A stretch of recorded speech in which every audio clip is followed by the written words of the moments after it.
Hare Krishna, welcome you all in the class. Hare Krishna Mukta माता जी, बहुत दिन बाद आप दिखे मुझे। You are good. माता जी मैं आ रही हूँ, रेगुलर आ रही हूँ मैं। ओह हाँ। सही माता जी, मैं आपको देख नहीं पाती। आज आप दिखाई दे रहे हो। नहीं, आज ओके। मैं सबसे पहले ज्वाइन किया ना, फर्स्ट ज्वाइन ओह, करने वाली थी आज। अरे वो आपको विशेष प्राइज मिलेगा। ओके। जानवी, हरे कृष्णा। हरे कृष्ण जानवी माता जी। अच्छा। Hare Krishna, welcome you all in the class. तो आपकी कहाँ से आपने ज्वाइन किया माता जी? जी मैंने नागपुर। हाँ नाम से ज्वाइन किया, यस यस यस। तो hope this is your first class ना जानवी? Yes yes. Okay. तो ये 9 दिन की भगवत गीता क्लास है ना?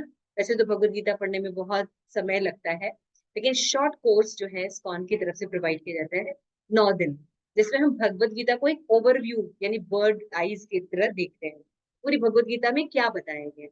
ठीक है, तो हम लोग ने 2 सेक्शन कंप्लीट कर लिए हैं। भगवत गीता में हम जानते हैं 18 अध्याय होते हैं और 700 श्लोक होते हैं, ठीक है ना? तो अब पढ़ने के लिए क्या करता है, सिलेबस बनाना पड़ता है।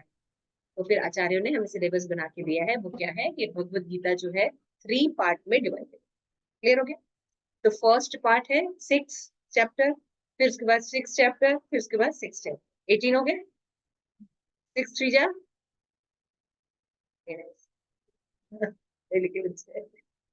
तो आप लोग अहंकार रहित बच्चे हैं। तो होप आप सब अच्छे से होंगे।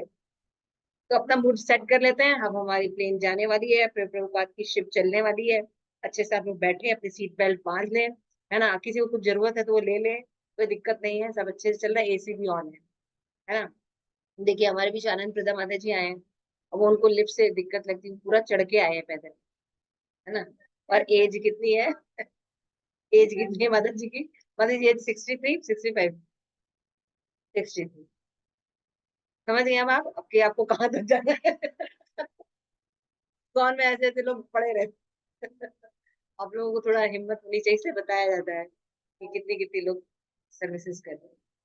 क्लास में आने के लिए धन्यवाद। आनंद प्रदा माता जी के लिए हम विशेष रूप से बोलेंगे हरे कृष्णा, हरे कृष्णा, कृष्णा कृष्णा हरे हरे, हरे राम, राम राम हरे।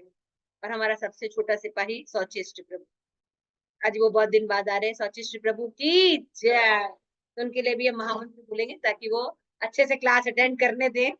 हरे कृष्णा, हरे कृष्णा, कृष्णा कृष्णा हरे हरे, हरे राम, राम राम हरे हरे। तो सौचिष्ट प्रभु पार्थ प्रभु के पास चले जाए, वो बहुत वांटेड है। तो हम लोग को क्लास शुरू हो रही है भगवत गीता के। हाँ जाइए। तो भगवत गीता में हम जो है वो सेक्शन कर चुके थे, आई थिंक 13 कंप्लीट किया था हमने। 13 14 से शुरू करना है, ठीक है? तो जैसा हमने बताया कि फर्स्ट 6 चैप्टर है, उसको बोलते हैं कर्म योग। यानी भगवान ने ये बताया कि कैसे हम कर्म करके योग करें तो हम भगवान को प्राप्त कर सकते। के बाद भगवान ने सीधे भक्ति योग बताया, है ना? तो हम देखते हैं 7 से लेके 12 चैप्टर तक जो है सीधे भक्ति बताएंगे, एकदम सीधे भक्ति करो। इन सब लोग भक्ति नहीं कर सकता और सब लोग कर्म भी भगवान के लिए नहीं कर सकता, तो भगवान ने कहा एटलीस्ट ज्ञान लो, है ना? क्लासेस चलती है हमारी 77 में, तो वहां जाके ज्ञान लो, है ना? तो ज्ञान योग सेक्शन जो है लास्ट सेक्शन है, वो है 13 से लेके 18 चैप्टर, ठीक है ना? तो हमने 13 चैप्टर देखा, प्रकृति, पुरुष और चेतना। आज हम 14 चैप्टर देखेंगे, उसका नाम है प्रकृति के 3 गुण। तो हमने देखा कि फर्स्ट चैप्टर में भगवान ने यानी 13 चैप्टर भगवान ने क्या बताया कि अर्जुन, एक तरह से समझ लीजिए भगवत गीता कंप्लीट हो चुकी है। अर्जुन ने भगवान को परम भगवान, परम योगी, भगवान को क्रिएटर समझ लिया, एक्सेप्ट कर लिया, है ना? कैसे एक्सेप्ट किया है? एक तो भगवान ने थ्योरी बताई और दूसरा विराट रूप भी दिखाया। तो देखने के बाद पता चलता है कि each and everything is created by Lord, है ना? तो पहले के लोग ये सोचते थे कि जैसे कुछ भी मांगना होता है तो या तो देवी देवता के पास जाते थे या तो फिर भगवान के पास, है ना? लोग जाते ना, कुछ चाहिए, नौकरी चाहिए, कुछ भी चाहिए, मकान चाहिए, छोकरी चाहिए, जो भी चाहिए, तो सबको हम लोग करने के लिए देखिए, जनरली हमारे जो पूर्वज है, हमारे जो फोर फादर लोग हैं, वो या तो देवी देवी के या गणेश जी के, जैसे भी नवरात्रे चल रहे तो भक्त होते तो उनसे मांगते जाके, आपने देखा होगा ना, बच्चे हमारे हो जाएं, स्वस्थ रहें, ऐसा आप देखा होगा। तो ये और आज की मॉडर्न जो एजुकेशन है कि वो पढ़ते हैं कि एवरीथिंग जो है वो अपने आप होता है, तो ये दो फिलॉसफी जो है मैच नहीं करती है उन लोगों को, है ना। तो क्या एक सिस्टम आता है कि आप एक क्या करिए, एक नॉर्मल थिंकर बन जाइए, एकदम सिंपल बनिए, थोड़े से आप लोग विचारवान बनिए, और देखिए साइंस के जो साइंटिस्ट भी है ना, वो आपको क्या बताते हैं, शरीर की संरचना बताते हैं, ये ऐसे होता है, ये वैसे होता है, फिर प्राप्त ज्ञान के अनुसार वो आपका ट्रीटमेंट करते हैं ना। हर चीज अपने आप हो रही है, जैसे माता जी के अभी डिलीवरी होने वाली है ना, माता जी हमारे साथ करुणी माता जी, तो बेबी का क्रिएशन, बेबी का कैसे करना, ये कैसे हो रहा है, ये प्रोसेस तो बताएगा, लेकिन बेबी को उत्पन्न करने की शक्ति नहीं है। तो आप कहेंगे नहीं आजकल टेस्ट ट्यूब बेबी और ये सब हो गया है, अब क्या बात कर रहे हैं, टेस्ट ट्यूब बेबी नहीं, टेस्ट ट्यूब बेबी हो गया है, लेकिन फीचल जो है वो नहीं उत्पन्न कर सकते। समझ में आ रहा है, वो भगवान ही देते हैं ना। उसी तरह से सभी जो गिफ्ट होते हैं, किसी को भी लेना हो, किसी को पैसा चाहिए, अपना अपना बिजनेस स्टैब्लिश करना है, या कहीं भी कुछ भी करना है, तो वो जानते हैं कि वो भगवान देंगे, क्योंकि हमारे एक ऊपर रिसोर्सेज होते हैं, क्योंकि हर चीजें बना रहे हैं, कर रहे हैं, कंट्रोल कर रहे हैं। तो ये ज्ञान सुपीरियर ज्ञान है, जिसको लोग सोचते हैं कि बेवकूफ या सेंटिमेंटल। क्लियर हो रहा है, दोनों ज्ञान का क्लैश हो रहा है ना, क्योंकि बच्चे पढ़ के आ रहे हैं, वो साइंटिफिक दिमाग के साइंटिफिक देखिए ऐसा हो रहा है, मनुष्य के द्वारा हो रहा है, लेकिन अभी अभी जैसे 2-3 डेथ हुई है ना, तो डॉक्टर ने बोला भैया हरे कृष्णा, मेरा मेरे हाथ से बाहर का केस है, अब इसको भगवान के भरोसे रखिए। तो जिसने सीखा नहीं है, तो सारी दुनिया आपको छोड़ देने वाली है। तो भगवान ने 15वें अध्याय में हमने देखेंगे, भगवान कहते हैं जीव मेरा अंश है। कौन डिक्लेयर करे कि हमें ये पता चले हम हैं कौन, हम इस प्रकृति के हैं, अपने मदर फादर के हैं, है ना, या हम साइंस की देन है, किसकी देन है हम। तो भगवान कहते हैं बेटा तुम किसकी किसी की भी देन नहीं है, ये शरीर भी मैं उत्पन्न करता हूँ, even as a soul, as a atma, तो मेरे अंश हो। मन से आप करके देख लीजिए, प्रैक्टिकल देख लीजिए, है ना। आज जीवन में कुछ भी हो जाता है, कोरोना टाइम में भी आप लोगों ने देखा होगा, कई लोगों ने, डॉक्टर ही मर रहे हैं, तो वो आपको क्या बचाने वाले हैं। तो इसका मतलब क्या है कि हम लोग किससे बिलोंग करते हैं, ये प्रश्न एक बहुत बड़ा प्रश्न चिन्ह है ना। तो लास्ट में जब अगर आपको पता चलेगा भगवान के हैं, तो आप कुछ कर भी नहीं पाएंगे। जैसे शुरू में आपको पता चल जाएगा भगवान के हैं, तो एटलीस्ट उनका गुणगान करके, उनके साथ सेवा वगैरह करके फिर से एसोसिएट तो हो सकता है ना। इसी को भक्त।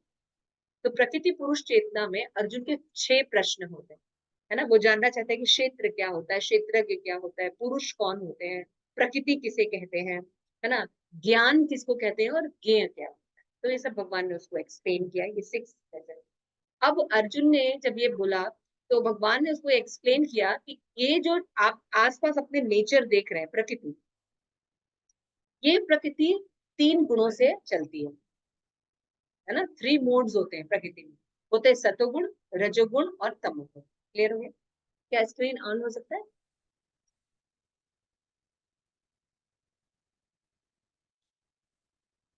14 अब ये सब नॉलेज आपको कोई साइंटिस्ट नहीं दे, क्योंकि जिसने क्रिएट किया है वो बता रहे हैं, वो है कृष्ण। क्लियर हो रहा है, इसीलिए ये सब नॉलेज नहीं है। ये नॉलेज के अभाव में हम क्या करते हैं, हम समझ ही नहीं पाते कि बंधन में कैसे है ना। तो इसमें हम देखेंगे कि कैसे ये जो प्रकृति है, इसके ये गुण काम करते हैं, है ना। और कैसे हम इस प्रकृति के में बंधन में आएंगे, भगवान की इतनी आध्यात्मिक जीव है, और वो ये प्रकृति में कैसे बंध जा रहा है, और अगर प्रकृति में बंध रहा है तो कैसे बंधता है, और कैसे मुक्त हो सकता है, ये इस लेसन में शिक्षा दी। क्लियर हो गया, तो आइए हम देखते हैं। तो सबसे पहले हम देखेंगे कि आत्मा बंधन में कैसे आती है, और इसके बंधन बंधन का प्रभाव क्या पड़ता है, और हम इससे गुणातीत कैसे हो सकते हैं। क्लियर हो गया, इस चैप्टर में 27 श्लोकाज हैं, आइए देखते हैं। नेक्स्ट, तो यहाँ पे देखेंगे फर्स्ट से लेके 13 श्लोका में भगवान जो बता रहे हैं कि अभी मैं तुम्हें जो ज्ञान देने जा रहा हूँ ये बहुत ही ज्यादा उत्तम ज्ञान है। इसको जान लेने के बाद जो तुम जो है तुम्हारा जो ये प्रलय के समय तुम कभी भी विचलित नहीं होगे। जब तुम्हारी मृत्यु आएगी तो यू नेवर विचलित नहीं होगे। ना मृत्यु आने पर या हम सोचते ही तो कितना डर लगता है ना। मृत्यु के बारे में हम सोचते भी हैं तो कितना डर लगता है। कि भगवान कह रहे अगर ये नॉलेज लोगे तो तुम्हें डर नहीं लगेगा। ठीक है। ये इतना सुंदर ज्ञान है तो सुनना चाहिए ना। तो भगवान फिर बता रहे हैं आइए 3 से 4 में भगवान बताते हैं कि प्रकृति के साथ जीव का क्या संबंध है। बताते हैं भगवान खुद कह रहे हैं कि ब्रह्म नामक समग्र भौतिक जगत का स्रोत मैं हूँ और ब्रह्म को गर्भस्थ मैं करता हूँ जिससे समस्त जीवों का जन्म संभव। भगवान क्या कहने की कोशिश कर रहे हैं। ये जो प्रकृति जो है कार्य कर रही है जिसके कारण बॉडीज या जीव उत्पन्न हो रहे हैं। ये सारी चीजें पेड़ पौधे पशु उत्पन्न हो रहे हैं। ठीक है ना। अब ये जब उत्पन्न हो रहे हैं तो इनको उत्पन्न करने वाली जो शक्ति है उसको बोलते हैं ब्रह्म। क्या बोलते हैं। ब्रह्म। भगवान करे इस ब्रह्म को मैं धारण। ठीक है। यानी अल्टीमेटली स्रोत कौन हुए। भगवान। फिर भगवान कहते हैं कि मैं बीज पद प्रता हूँ। जितने भी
हैं और ये लोग जो भी चीज प्राप्त कर रहे हैं ये तपस्या करके कर रहे हैं।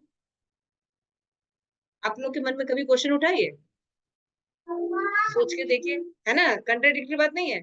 आप आध्यात्मिक किताब पढ़ रहे हैं तो आपको पंडित जी या कोई भी क्या बता रहे हैं ऐसे प्रकट हुआ उन्होंने तब गए जंगल में गए तपस्या की तब जो है नदी नदी आई या ये चीज उत्पन्न हुई ये चीज उत्पन्न हुआ। तो प्रकृति की सारी चीजें तपस्या करके उत्पन्न हो रही है और साइंटिस्ट लोग बोल रहे हैं कि हम कर रहे हैं तो कैसे समझेंगे। हम समझेंगे कि सभी चीजें तपस्या से वो उत्पन्न किया है आज क्यों नहीं उत्पन्न कर पा रहे। नहीं कर पा रहे क्योंकि सोर्स भगवान नहीं जानते हम कि भगवत गीता का चौथा श्लोक है बीज पर प्रता भगवान कृष्ण। कौन बता रहे। I am the seed giving father. सीधे सीधे भगवान बोल रहे भगवत गीता। कोई कह सकता है कहाँ लिखा लिखा है। सर्वयोनिषु कान्ते चौथा 14वें अध्याय का चौथा श्लोक। सर्व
जो लोग होते हैं इनकी दिक्कत क्या होती है, ये सोचते हैं कि बहुत इंटेलिजेंट है, और वो होते भी हैं। जैसे क्या होता है, मान लीजिए आपको गर्मी लग रही है तो एसी बना लिया, है ना, मिक्सी बना लिया, फ्रिज बना लिया। तो उनके भौतिक अगर कमियां होती है तो उसका आविष्कार कर लेते हैं, क्योंकि उनके पास ज्ञान होता है ना, एंड हाई क्लास, और अच्छी खाते नहीं पीते नहीं, अच्छे से रहते हैं, तो उनको बहुत लगाम शाकाहारी है ना, हम नवरात्रे पूछते हैं ये करते हैं। ऐसा उनको होता है। तो इस अहंकार के कारण वो बंधन में, उनको इस बात का बहुत अहंकार होता है कि वो बहुत इंटेलिजेंट है और बाकी लोग नहीं है। इस चक्कर में वो भगवान को नहीं मानते, तो देवी देवताओं की उपासना करते हैं लेकिन भगवान को नहीं मानते। यही उनके बंधन का कारण, ठीक है ना। और दूसरा क्या, वो सुविधाएं इकट्ठा कर लेते हैं। जैसे हमने घर में सुविधाएं इकट्ठा कर ली, तो मंदिर जाएंगे? आपके पास अगर सुख सुविधा हो, आप कभी भी कोई आध्यात्मिक कार्य करने की कोशिश करेंगे? नहीं, सीधी सी बात। तो सुख में रहते हैं और इसी में बंध जाते हैं, और वो उससे बाहर नहीं निकलना चाहते, उस कंफर्ट जोन से। ये उनकी प्रॉब्लम। क्लियर हो गया? ये सतोगुणी प्रॉब्लम। और रजोगुणी में क्या होता है, इनके अंदर बहुत इच्छाएं होती है, बहुत कुछ करना चाहते हैं, हर क्षण कुछ ना कुछ करना है। और स्पेशली ये लोग अ, काम से बहुत ज्यादा आसक्त रहते हैं। लड़के लड़कियों का लैला मजनू, 7 जन्म का नाता है, निभाना पड़ेगा, है ना, अभी और भी आएगा। 7 जन्म का नाता निभाना पड़े, मेरी हो, तुम मेरी हो और मेरी ही रहो, किसी और की नहीं हो सकती, है ना। अच्छा ठीक है भैया, आप तुम ही से रहेंगे, अब करो, घर लाओ, दुकान लाओ, कपड़े लाओ, फिर क्या करो, वो गधे की तरह काम करेगा। असीम इच्छाएं होती हैं, जिसके लिए असीम अथक प्रयास करना पड़ता है, और जीव बंधन में रहता है। इसको रजोगुणी कहते हैं। ये चाहिए, वो चाहिए, एक मकान हो गया तो दूसरा होना चाहिए, एक गाड़ी तो दूसरी होनी चाहिए, है ना। असीम आकांक्षाएं होती हैं रजोगुणी व्यक्ति में। वो आप उसको 10 मिनट बैठा नहीं सकते, है ना। ये रजोगुणी व्यक्ति होते हैं, ठीक है ना। और इनकी इनका बंधन क्या होता है कि बच्चा कुछ चाहिए तो ये क्या होगा, हमेशा सकाम कर्म में बंधे रहेंगे। देवी देवी के माँ मुरादे पूरी कर, तो हलवा बांटूंगी कब, जब हमारा ये हो जाएगा, जब हमारी ये डिजायर। तो हमेशा कहीं ना कहीं वो क्या करेंगे, हम, मेरे ये डिजायर है इसलिए जैसे भारत में तो ना, आपने नया कार खरीदा, नया कंप्यूटर खरीदा, तो भगवान को ऑफर करते हैं, जाते हैं ना, कई लोग जाते हैं। तो क्यों जाते हैं, क्योंकि भगवान से बहुत प्रेम है? नहीं, सब सब भगवान, आपने सृष्टि बनाई है, सब कुछ इसको अच्छा चलाना, ताकि हम खूब विघ्न रहित इंद्रिय तृप्ति कर लें। इसका एक्सीडेंट नहीं होना चाहिए, या कुछ खराबी नहीं होनी चाहिए, हम हमेशा इंद्रिय तृप्ति करें। क्या मांगा भगवान के पास जाके, भौतिक जगत में हमारा कार्य जो है बढ़िया है, इसलिए तो तिलक लगवा के 500 रुपए या 1000 रुपए देके आते हैं, यही है ना। तो ठीक है, एटलीस्ट वो उन लोगों से बेटर है जो किसी अथॉरिटी को ही नहीं मान रहे हैं, कम से कम ये अथॉरिटी के पास जा रहे हैं, इसलिए ये सत्वगुणी होते हैं। लेकिन जो ये रजोगुणी लोग होते हैं, ये अथॉरिटी को केवल अपनी फैसिलिटीज के लिए मानते हैं, इसलिए इनका बंधन होता है। फिर तमोगुणी लोग, तमोगुणी तमोगुणी लोग जो होते हैं, ये क्या क्या होता है, इनके अंदर एकदम पागलपन रहता है, जो नहीं करना चाहिए वो करते हैं, है ना। हमेशा नींद में रहते हैं, 8 घंटे भी सफिशिएंट नहीं है सोने के लिए, आलसी होते हैं, ठीक है ना। और हमेशा अज्ञानता में रहते हैं, और कम बुद्धि होती है। तो क्या होता है, कम बुद्धि के कारण हमेशा गलत काम करते हैं, स्पेशली ड्रग्स लेना, ये सब करना, है ना, ये सब मीट ईटिंग करना, जितने बुरे से बुरे कार्य वो करते हैं, तो ये हमेशा बंधन में ही रहेंगे ऑब्वियस। तो ये हुआ 3 गुण, और 3 गुण के गुण। इसके बाद भगवान कहते हैं कि कार्य कैसे करता है, आगे चलो। ये कार्य कैसे करते हैं तीनों गुण, क्या कभी रजोगुण होता है, कभी तमोगुण होता है, कभी सत्वगुण होता है, या एकदम सत्वगुणी होता है एकदम? भगवान कहते हैं ऐसा नहीं होता, ब्लैक एंड व्हाइट पिक्चर नहीं होती। एक व्यक्ति पर ये तीनों गुण एक साथ काम करते हैं, कभी रजोगुण, कभी तमोगुण, कभी रजोगुण, कभी सत्वगुण, ऐसे रहता है, ठीक है ना। जनरली जो सुबह का समय होता है वो सत्वगुण होता है, बीच का जो समय होता है रजोगुणी होता है, और रात का समय होता है वो सतमगुणी होता है। तो भगवान कह रहे हैं, फिर आगे बताते हैं कि जब अगर व्यक्ति की सतोगुण की वृत्ति होती है तो ज्ञान में लगता है ना।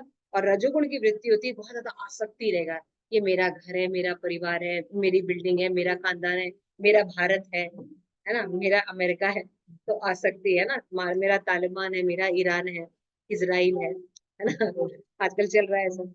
इस तरह से वो रहते हैं और अनियंत्रित लक्षण प्रकट करते हैं। इसके बाद जो तमोगुण में वृद्धि होने पर क्या होता है, जीव जो होता है कुछ नहीं करना चाहता, बस पड़ा रहता है, सोता रहता है ना, पड़ा रहता है, सोता रहता है, जड़ता रहती है, प्रमत्ता रहती है, और हमेशा मोह में वो ग्रस्त रहता है। के बाद बता रहे हैं कि जब व्यक्ति सात्विक होता है तो वो है इस ज्ञान को, भगवत ज्ञान को समझ सकता है। बंधन में कैसे आता है, अगर सतोगुणी चीजों को चूज करेगा तो भी बंधन में रहेगा। रजोगुणी का बता दिया, बहुत ज्यादा उसके आकांक्षाएं होती है। तमोगुणी व्यक्ति बिल्कुल ही बेकार होता है, वो भी बंधन में है। ठीक है, तो इस इन सब में जो सतोगुणी व्यक्ति होता है, क्योंकि वो थोड़ा सा पालन करता है, किसी अथॉरिटी को मानता है, तो जब उसको भगवत गीता अप्रोच करते हैं लोग उसको पढ़ने के लिए, तो वो सुन लेता है, और उसमें से कोई हजारों में से एक भक्त बने। क्लियर हो गया? तो आप सब एटलीस्ट सतोगुणी हैं, है ना? ये पीछे गुणातीत लोग बैठे हैं आपके। ठीक है, तो यहाँ पे होता है भाई हम एक्सेप्ट क्यों करें, गुणों को एक्सेप्ट करने के पीछे रीजन क्या होगा, फटाफट चेंज करो, कहाँ हो तुम दुनिया में।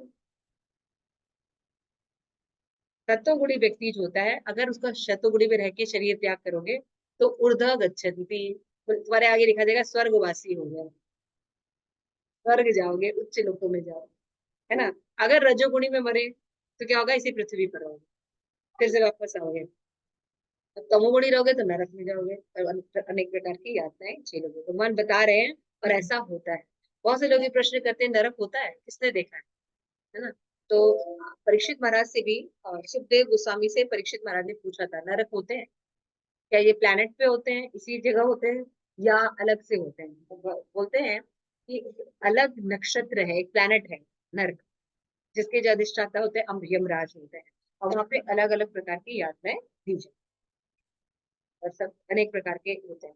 और इस पृथ्वी पर भी स्वर्ग और नरक होता है ना। तो यहाँ पे भी जीव को कर्म के अनुसार स्वर्ग और नरक वाली स्थिति होती है। फिर तो इस तरह फिर अर्जुन एक प्रश्न पूछता है कि आपने ये बताया कि भाई ये गुणातीत वाला व्यक्ति ये कौन होता है, कि हम देख रहे हैं बार बार कि गुण हर गुण बंधन कर रहे हैं, तो गुणातीत होता क्या है, उसका आचरण कैसे होता है, और ये गुणों को पार करने की विधि क्या है, अर्जुन पूछ रहा है।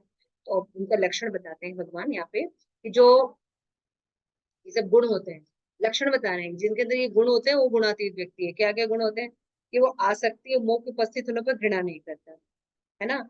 और उसके अंदर क्या होता है, उदासीन रहता है ना। और कंकड़ और मिट्टी को एक समान समझता है, अनुकूल और प्रतिकूल परिस्थितियों में समदृष्टि रखता है। वही समझ लीजिए जैसे भक्तों के जो गुण होते हैं, जो भी हमने पढ़ा है ना, समदृष्टि होना, दयाशील होना, सहनशील होना, ये सब सारे गुण भगवान ने बताए। और सबके साथ समान व्यवहार करना, है ना। और उसको भौतिक इच्छा नहीं होती है, भगवान की इंद्रिय तृप्ति, you want to do service with God. फिर आगे चलो। फिर भगवान कहते हैं कि इस स्थिति को प्राप्त कैसे कर सकता है, जब भगवान कह रहे हैं जब कोई मेरी भक्ति करता है। माच योग अविचारेण, 26 श्लोक, भक्ति योगेन सेवते, यह गुणाति संयतानि ब्रह्म या कल्पते। जब कोई इस तरह से भक्ति करेगा मेरी, भगवान को ऑफर करेगा, भक्ति करेगा, नाम लेगा, है ना, हरे कृष्णा कृष्णा कृष्णा हरे हरे राम हरे राम राम राम हरे। एक बार मैं अभी क्लास ले रही थी तो मुझसे पूछा कि ये हरि नाम करना भक्ति कैसे है। तो हमने कहा कि यंग गर्ल, यंग लड़का था, तो यू लव समवन। कभी सोचा है ना कि इस तरह से कोई मुझे थोड़ा मुस्कुरा के शर्मा के बोल रहा है, you always want to take their name, her name. तो जब आप भगवान से प्रेम करेंगे तभी तो भगवान का दिन भरना। This is love. Accept it, दो माना कर रहा है, में आ रहा है। सर, आप हर किसका नाम लेंगे, या तो दुश्मन का नाम लेंगे दिन भर, जो आपको जिससे आपको घृणा होगी, या जिससे आप बहुत प्रेम करते हो उसको दिन भर नाम लेंगे। क्लियर ना। तो हम हरे कृष्णा जो भक्त नाम ले रहे हैं, जब वो भगवान से प्रेम करेंगे तभी तो नाम ले रहे हैं। फिर भगवान कहते हैं इस जगत में भगवान को जानने के 3 स्टेजेस होते हैं, है ना। जब पहले भगवान को जैसे या तो भक्ति के द्वारा सीधे स्वीकार कर, ये कृष्ण है, ये भगवान, एक्सेप्ट इट। लेकिन जो नहीं एक्सेप्ट करते वो क्या करते हैं, हम ज्ञान लेंगे, और फिर भगवान कहते हैं एक लाइट होते हैं, लाइट पर ध्यान केंद्रित करते हैं, है ना, उसको कहते हैं ब्रह्म। भगवान कहते हैं कि ये जो सारा ज्ञान अर्पित करके ब्रह्म को प्राप्त करोगे, इसका आधार मैं हूँ। यानी ये ब्रह्म में लाइट आती कहाँ से? जैसे आप सूरज है, सूरज में लाइट होती है ना, प्रकाश निकल ही जा रहा है, निकल ही जा रहा है, कभी खत्म हुआ है? नहीं हुआ है ना, उसकी बैटरी कभी फेल नहीं हुई। तो बैटरी का सोर्स क्या है? वो है भगवान के शरीर का प्रकाश। भगवान के शरीर से प्रकाश निकलता है, जो सूरज और चंद्रमा के रूप में हमें दिखाई देता है। इसलिए भगवान यहाँ पे कह रहे हैं कि ये ब्रह्म जो ब्रह्म कुमारी वाले हैं, इसके आधार कृष्ण है। ठीक है ना। वो कहते हैं भगवान ब्रह्म है, निराकार है, वो सर्वश्रेष्ठ है। तो भगवान यहाँ पे खुद बोल रहे हैं। हमने बोला भगवत गीता में, आप कोई भी भगवत गीता पढ़ लीजिए, उसमें आप प्रकृति के 3 गुण वाले चैप्टर में 27वां श्लोक पढ़ लीजिए। भगवान कह रहे हैं इस ब्रह्म का आधार मैं हूं। कौन वाले नहीं बोल रहे हैं, है ना, सब बोल रहे हैं भगवान। ठीक है, तो इस तरह से भगवान ने उनको ज्ञान दिया और फिर सबसे सुंदर अध्याय बताया कि मैं ही सब कुछ हूँ, पुरुषोत्तम योग, है ना। तो भगवान फिर बताते हैं कि ये जो 15 चैप्टर, भगवान बताते हैं कि ये जगत कैसा है, क्योंकि अर्जुन को थोड़ा हो रहा था ये प्रकृति है कैसा। तो एग्जैक्टली वो एक पिक्चर के द्वारा भगवान बताते हैं कि ये जो जगत है, ये वास्तविक जो जगत है उसकी परछाई है। आध्यात्मिक लोक की ये जगत परछाई है। कैसे? जैसे आप नदी के किनारे कभी गए होंगे तो वृक्ष होंगे, पेड़ होंगे, तो उनकी अगर परछाई देखेंगे तो क्या होगा? उल्टा दिखता है ना। परछाई कैसे दिखती है? अगर मैं आपको अभी कुछ दिखाऊं शीशा सामने, तो उल्टा रहेगा, होता है ना। आपकी ये नाक इधर दिखाई देगी, ये नाक इधर दिखाई देगी ना, ऐसे होगा ना, ऑपोजिट ऑपोजिट रहता है ना। तो उसी तरह से आध्यात्मिक लोग जो है वास्तविक है, वहां पे वास्तविक वृक्ष है, लेकिन परछाई में वास्तविकता नहीं होती और उल्टा रहता है। जड़ ऊपर की तरफ रहेगा और शाखा नीचे की तरफ रहती है। इसमें वो पिक्चर दिखा दीजिए। तो ये पुरुषोत्तम योग में जो है, हाँ, उधर मूल श्लोक, पहला वाला श्लोक निकालिए, पहला स्लाइड दिखाइए, उसी में स्लाइड चेंज की, उसी में बना हुआ है। जिसमें कुल इस अध्याय में 15वां अध्याय है। तो बहुत सुंदर अध्याय है। इसको केवल लोग भक्त लोग पाठ भी करते हैं, जैसे कार्तिक में, पुरुषोत्तम महीने में, इसका केवल पाठ करने से लोग भगवत धाम चले जाते हैं। इतना इंपॉर्टेंट चैप्टर है। केवल 20 श्लोक है, हाँ, 15वां 15 चैप्टर के केवल श्लोका श्लोका पढ़िए परपोर्ट के साथ। बहुत से भक्त पढ़ते हैं। फिर अभी कार्तिक आएगा या पुरुषोत्तम मास आएगा, या आपके घर में कोई ऑस्पिशियस थिंग है, या कभी कुछ इन ऑस्पिशियस है, तो अभी 15वां अध्याय पढ़िए अपने घर में, केवल श्लोका श्लोक। तो इससे बहुत ऑस्पिशियस एटमॉस्फेयर क्रिएट हो। भगवान पहला पहला ज्ञान क्या बता रहे हैं 20 श्लोक में? ये जो भौतिक जगत है, स्लाइड चेंज, भौतिक भौतिक जगत जो है वो क्या है? उर्ध्व, स्लाइड चेंज, उर्ध्व मूल शाखा है ना।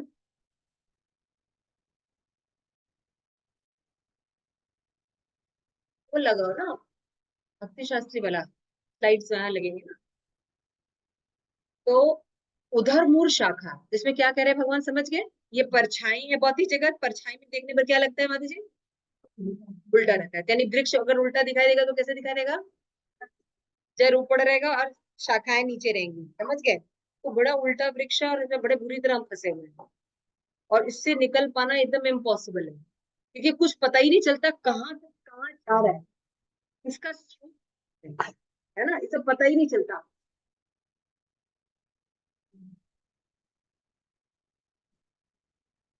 इसका स्रोत क्या है कुछ पता ही नहीं चलता है। तो भगवान यहाँ पे समझाते हैं कि ये जो शाखाएं फैली हुई हैं, जड़ है, और इस तरह से इसका समझ पाना बहुत मुश्किल होगा। तो क्या करना होगा, इसको अगर वास्तविक रूप से समझना है तो उनको भक्ति करनी पड़ेगी, तो असली वृक्ष देखने पर परछाई दिखाई देगी। अब मान लीजिए आप परछाई देख रहे हैं, ठीक है ना। अब परछाई में क्या है आपको दिखा, क्योंकि उसमें प्लांट में, आम के पेड़ में आम लगे हैं, फूल लगे हुए हैं, है ना। तो आपको परछाई में भी दिखाई देंगे। तो आप अगर परछाई में हाथ मारेंगे तो मिलेगा आम? परछाई में नहीं मिलेगा ना। मैंगो है ना? आपको बढ़िया वाला गुलाब फूल वहां पे खिला हुआ है और परछाई दिखे, मिल जाएगा। ऐसे ऐसे कितना मारे। और बढ़िया वाला साइंटिस्ट जो आपको ब्लड सूट दे देगा, ऐसे टिप करके आप जाएंगे तो आपको, ऐसे ऐसे करके जाएंगे तो आपको आम मिल जाएगा, मिल जाएगा। नहीं अनुराग प्रभु, आपको मिलेगा? घमंड नहीं है। घमंड है। हाँ, ईर्ष्या भी नहीं है, बच्चे रेडी हैं। बेचारे फंस गए रोज।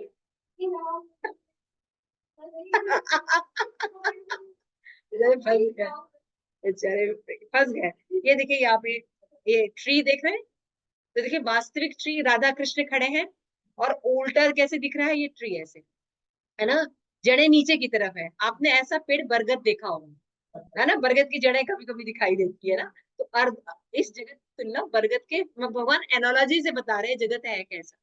तो जो चीज वहां पे है, तो ओरिजिनल ट्री में आपको यानी फ्रूट्स मिलेंगे, फल मिलेंगे, लेकिन परछाई में आपको कुछ नहीं मिलेगा, इसीलिए इस भौतिक जगत में दुख मिलेगा। आप कुछ भी करके देख लीजिए, यहाँ पे ओरिजिनल कुछ भी नहीं है। जब तक आप भगवान से संबंधित नहीं होंगे तब तक आपको ओरिजिनल चीजें नहीं मिलेंगी। You belong to Krishna, you go back to Krishna, then you, simple सी थ्योरी। जैसे मछली पानी में जाके सूखी होती है, उसको हम किनारे पर ले आए, उसको बढ़िया आइसक्रीम खिलाए, अमिताभ बच्चन की फिल्में दिखाए, ऐश्वर्या राय से मिलने का वो दे दे, खुश हो जाएगी। उसको पानी चाहिए, यू नो, अदरवाइज वो जीवन भी नहीं, जीवित भी नहीं रहेगी। तो उसी तरह हमें कृष्ण चाहिए, है ना, सब हमें छोड़ देंगे एक समय में। अगर कुछ भी हो जाए, माँ बाप भी नहीं कुछ कर सकते, टीचर भी कुछ नहीं कर सकते, और भी कोई आश्रय आपने ढूंढ रखे हैं, कुलीन परिवार कुछ नहीं कर सकता, डॉक्टर कह देगा बहना हरे कृष्णा मेरे यहीं तक ट्रीटमेंट है, सब आपको छोड़ देंगे। तब समझ में आएगा। तो ज्ञान रहेगा तो क्या होगा, आप भगवान की तरफ बढ़ेंगे, नहीं तो राजेश खन्ना की तरह गाने, है ना, राजेश खन्ना आराधना फिल्म की तरह गाने गाएंगे। और वो पिक्चरें थी ना, बने उसको इतनी बीमारी हो गई, ये हो गया, फिर क्या हो गया, गाने गा गा के कि हम मरने वाले हैं, और फिर पूरी दुनिया लगी हुई बेचारा मरने वाला है। है ना, अब खुद मरने वाला है। जो ये सब प्रयास कर रहे हैं जिसको अच्छे सुख दे दे, वो खुद ही मरने वाला है। अगर हमें नॉलेज रहेगा तो वी मूव टू कृष्णा। अगर जो लोग नॉलेज नहीं रहेगा तो कितना फ्रस्ट्रेशन है, क्योंकि हम अपनी सारी कॉन्शियसनेस शरीर लेवल पर डाल रहे हैं, दिन भर शरीर के नरिशमेंट में लगे हैं। इसमें अगर प्रॉब्लम आएगी तो are we ready to do it. तो जिसमें चेंजेस आएंगे ही, जिसको डिस्ट्रक्शन होना ही है, अगर हम ये शिक्षा लोगों को नहीं दे रहे हैं, तो कहाँ हम आगे लैंड अप करेंगे। चीजें छोड़ेंगी ही आपको। और ऐसा नहीं बूढ़े होके आप मरने वाले हैं, ऐसा नहीं कि बूढ़े होके आप मरेंगे, या बूढ़े होकर कोई प्रॉब्लम नहीं आएगी, क्योंकि आपके जीवन में दुख क्या है, चेंज जो होना, चेंज होना, सिचुएशन चेंज होना दुख होता है, देर हो रहा है, ये चेंजेस होंगे आपकी लाइफ। आपके अगर अगर ऊंचा ज्ञान नहीं होगा, आप हमेशा फ्रस्ट्रेटेड हो। जैसे मैंने अभी बताया, कोरोना में भारत में चाहे जैसे भी था, लोगों को भगवान के बारे में नॉलेज था, घर घर में लोग कीर्तन करने लगे थे, है ना, रामायण गीता भागवत जो आता था, जिस लेवल पर जो था वो कर रहे थे यार, है ना, देख रहे थे, हर लोग लगे थे, तो वो लोग फ्रस्ट्रेशन से बचे। अब विदेशों में कुछ नहीं था, लोग एकदम बेहाल हो गए। तो अगर ये नॉलेज नहीं रहेगा कि बहुत बदतर स्थिति होगी, आप समझ नहीं रहे। तो ये नॉलेज होना चाहिए कि एटलीस्ट अगर सुने भी रहेंगे ना, तो मान लीजिए सब कुछ छूट गया, तो एटलीस्ट आप भगवान की तरफ मुड़ेंगे। आप लोगों में से जिन लोगों ने भी डिप्रेशन देखा है, जिन लोगों ने, लाइफ तो है ही है, डिप्रेशन स्टेज आई होगी आपके जीवन में, सब कुछ हताश हो गए होंगे ना, उस समय अगर आपके पास भगवत नॉलेज है तो आपको वापस स्ट्रॉन्ग बना देगा। कोई भी चीज काम नहीं करती है क्योंकि वो फेल हो जाती है, और तभी तो हम डिप्रेशन में। काम केवल भक्ति है। क्लियर हो गया, आगे चलते भगवान कहते हैं, निर्माण मोहा, पांचवा श्लोक, निर्माण मोहा जित संग दोषा आध्यात्म नित्य विनिवृत्त काम द्वंद्वे विमुक्ता दुख सुख संगे गच्छत समूढ़ा पदम वयम यत्। जो झूठी प्रतिष्ठा मोह कुसंगी से मुक्त है, जो शाश्वत तत्व को समझते हैं, जिन्होंने भौतिक काम को नष्ट कर दिया, जो सुख दुख के द्वंद से मुक्त है, मोह रहित होकर परम पुरुष के शरणागत होना जानते हैं, वही शाश्वत राज्य को प्राप्त करोगे। भगवान को कौन प्राप्त करता है, ये गुण होना चाहिए। फिर भगवान कहते हैं, मेरा जो लोक है वहां पे सूरज चांद को प्रकाश देने की जरूरत नहीं पड़ती, है ना। हाँ, तो भगवान अपने धाम का एडवर्टीजमेंट कर रहे हैं। आपने भगवत धाम के बारे में कुछ जाना है, तो भगवान एडवर्टाइज कर रहे हैं, क्योंकि जब तक एडवर्टाइज नहीं किया जाता तब तक हम कोई चीज समझ नहीं पाते। तो यहाँ पे भगवान बताते हैं कि मेरे धाम में ये सब नहीं है, मेरे धाम में हमेशा सुख है, और वहां जाके फिर वापस यहाँ दुख में आना नहीं। भाई परछाई में हाथ मारोगे क्या मिलेगा? जब अगर किसी को मान लो वास्तविक पेड़ मिल गया है तो वो क्यों आएगा परछाई के पास? सीधी सी बात है ना। तो वही भगवान है, फिर भगवान बता रहे हैं, संबंध बता रहे हैं कि मेरा तुमसे क्या संबंध है। ममे वांशो जीव लोके। आज मान लीजिए कोई भी पेरेंट है, मान लो सुरोत्तम है ना, सुरोत्तम का बेटा है स्वचिष्ट है, बड़े प्यार से पाल रहा है, लेकिन बड़ा होके नालायक निकल गया है ना। अच्छा ही निकले था तो मैं तो दुआ करूंगी, लेकिन नालायक निकल गया तो क्या करोगे? निकल जा मेरे घर से, मेरे जायदाद से बददखल हो गया, नालायक इसलिए तुझे पाला था, है ना। ऐसे ही करेंगे ना। जनरली जब बच्चे बहुत निकृष्ट कार्य करते हैं तो माँ बाप भी विड्रॉल कर देते हैं।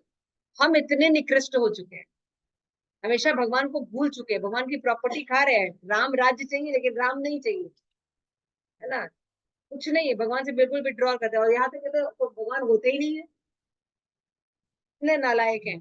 तो भी भगवान डिक्लेयर करे ममे वांशो जीव लोके जीव भूत सनातन मना षष्ठानी इंद्रियाणी प्रकृति स्थानी करश, है ना। 7वां श्लोक भगवान कह रहे हैं। हाँ, भगवान कह रहे हैं सारे जीव, खाली आप नहीं, पेड़ पौधे जीव जंतु सरीसृप कुत्ता बिल्ली, ये सब मेरे अंश है। लेकिन इनकी दिक्कत क्या है कि ये अपनी इंद्रियों का मन सहित कहाँ इस्तेमाल कर रहे हैं? इस भौतिक जगत में। इसीलिए कर्षति, इसलिए संघर्ष कर रहे हैं, दुखी। जो क्रिएट कर रहा है वो बता रहा है आपकी स्थिति। तो अगर आपको कर्षति नहीं करना है तो भगवान की भक्ति करनी पड़ेगी। आगे चल के फिर भगवान समझाते हैं कि ये शरीर का जब नाश होता है तो दूसरा शरीर आपको कैसे मिलता है। साइंस बताएगा? साइंस नहीं समझा सकता। साइंस कहता है यही एक जीवन है, खाओ,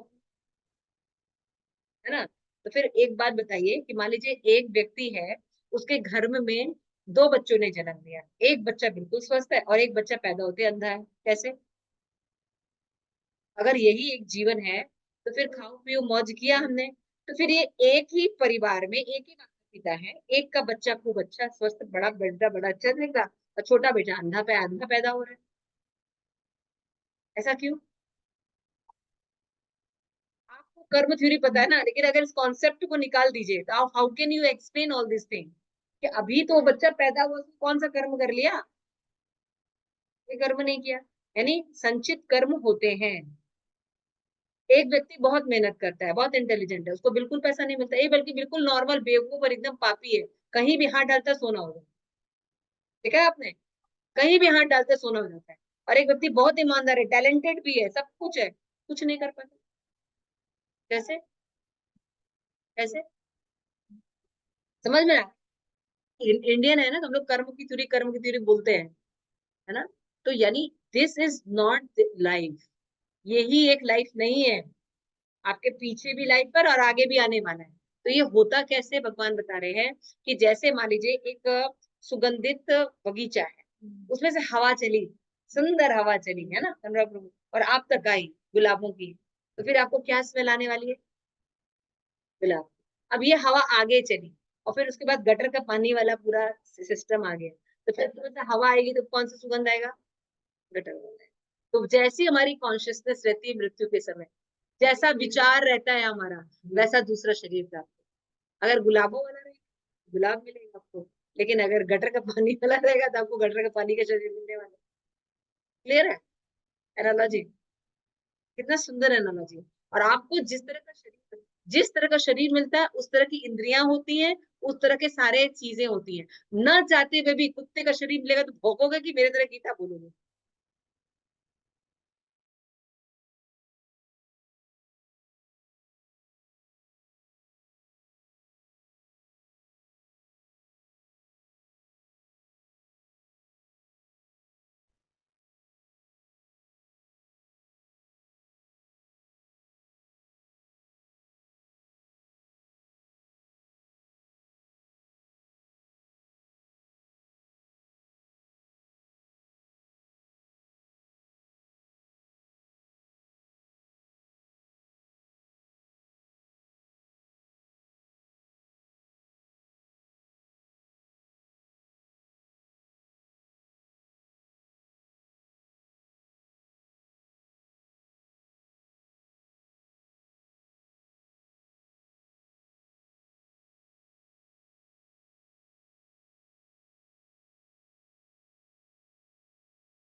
तो भगवान यही बता रहे हैं, है ना।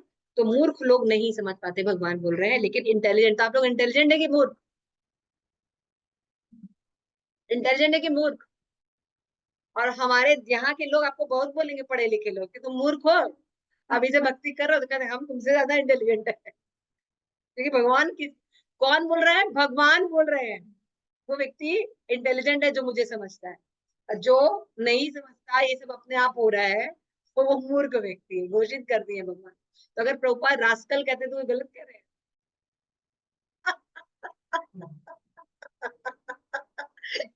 प्रभुपाद ने कभी कोई गलत चीज नहीं की, शास्त्र से बोल प्रभुपाद बोलते हैं, फिर प्रभुपाद यूज करते हैं रास्कल वर्ड। इसलिए प्रभुपाद यहाँ पे आगे, सॉरी, भगवान ने आगे बताया कि मैं इस पृथ्वी में कैसे कैसे हूँ। तो भगवान थोड़ा सा बता रहे हैं कि जो भी सूर्य की रोशनी है, चांद की रोशनी है, मैं हूँ। फिर भगवान कहते हैं कि प्रत्येक लोक में मैं प्रवीण, अब जितने भी लोक है, प्लेनेट है, भगवान कह रहे हैं मैं उसके अंदर जाता हूँ, मैं शक्ति प्रवाहित करता हूँ, तो वो अपनी ऑर्बिट पर घूम रहे हैं। देखो भगवान बता रहे हैं कितना बड़ा नॉलेज है। अगर साइंस से नहीं होता, एक सूर्य, एक पृथ्वी अपने ऑर्बिट पर घूम रही है, ये बात भी बता रहे हैं भगवान, जो आज साइंस से पता करे ना ऑर्बिट पे घूमती है। कौन कह रहे हैं? मेरी शक्ति की वजह से घूम रही है, मैंने उसको ऐसा क्रिएट किया है ना। और जितने भी चंद्रमा है, चंद्रमा क्या कहती है? चंद्रमा से वनस्पतियों का राजा है ना चंद्रमा।